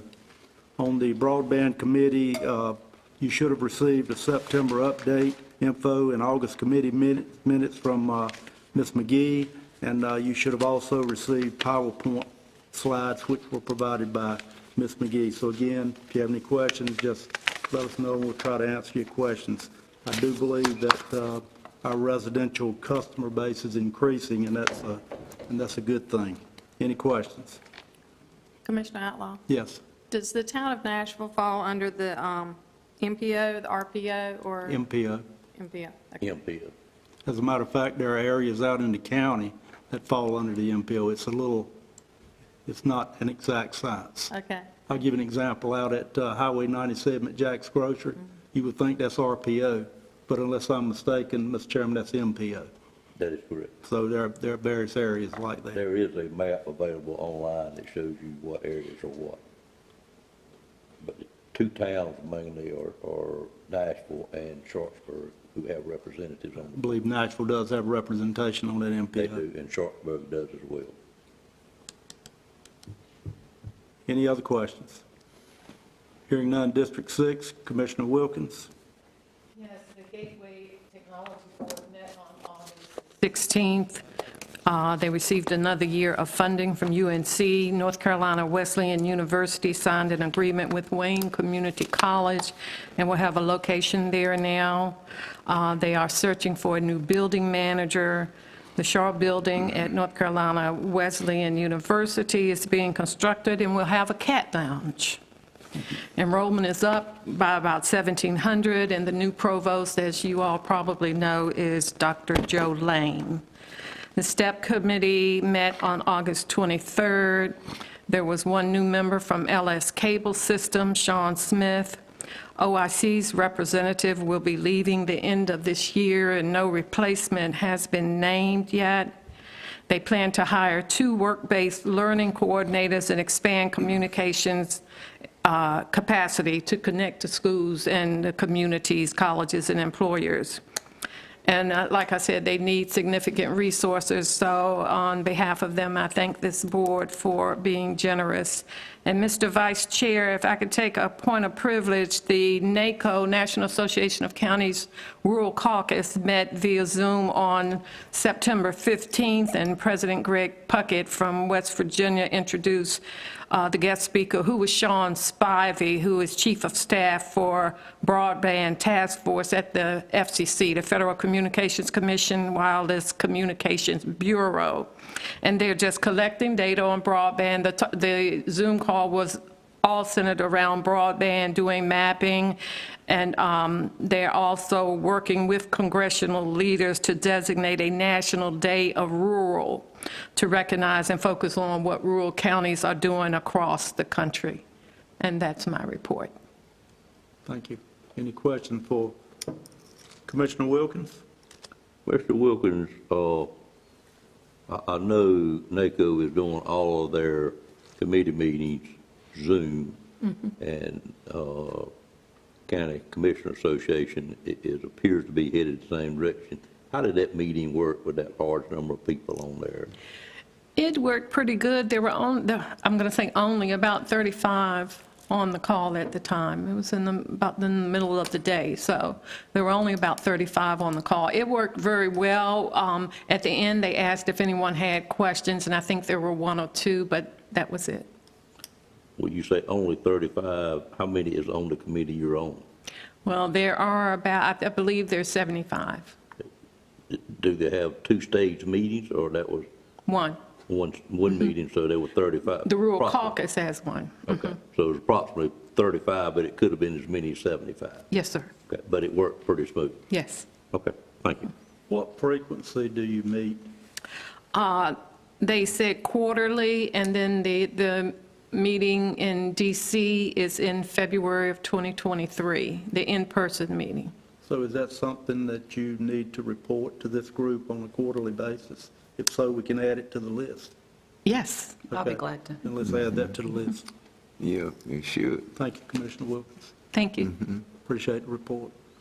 Okay, I'm going to turn it over to the chairman now for District 7, and after the chairman completes his report, then he will take appropriate action to adjourn us. Okay. TDA, as I reported, met last in May, and I kind of went over the budget with you at that time. I did receive last week a request for an out-of-budget time request for funding we do have in our bylaws. We can approve up to $10,000. I will be dealing with that via email with the board this week for a convention that is coming to Nash County, and I'll report on that if it gets approved the next time. The Rocky Mountain MPO is meeting today at 4:30, and we hadn't met since our last update until today, because we only meet approximately quarterly also. But I will report on that at our next meeting. And the biggest thing we have on that agenda today is an update of the bylaws for the MPO, which hasn't been done in many, many years, and there are quite a few changes that we've had to make to those bylaws, the way we operate, to bring it up to date. I think it hadn't been done in approximately, looks like 28 to 30 years, so a lot of changes that. I'm looking forward to getting that part behind us, because DOT is pushing us to update our bylaws. I didn't know that till recently when I became chair. That has been apparently a source of contention for a while, but we are hopefully going to get that done today. And Dan mentioned the Economic Development Alliance, and I'll get with the manager on those multiple serving commissioners, Commissioner Outlaw, and decide best how to have those reported and who to make the report each time. Thank you, sir. You might also, if there's interest in a map of the MPO areas, might also make that available to the commissioners as well. I'll actually have it on my computer, so I will send it to them. It's something Rosemary got me a number of years ago, and it has not changed, so it's a little bit hard to find online, but I have it, so I'll send it to everybody. I think it's still on my computer. I think it would be. All right, that completed item number 13. As we said earlier, we do not have a closed session. What we thought we may have to cover has not got to that point yet, and so any other item will be brought before the board by a commissioner. Don't forget your pictures. Don't forget the pictures. Ms. Wilkins said. Since Commissioner Wilkins is in there. Amen. Mr. Durham, if you have anything you need to cover? Yes, sir. Ms. Manager? No, sir. Entertain a motion for adjournment. So moved. Moved by Commissioner Wilkins, there a second? Second. Second by Commissioner Combs. All in favor of the motion, let it be known by saying aye. Aye. All opposed by a like sign. Motion carries, and we are adjourned, and Mr. County Manager, I missed it by 52 minutes, sir, I apologize.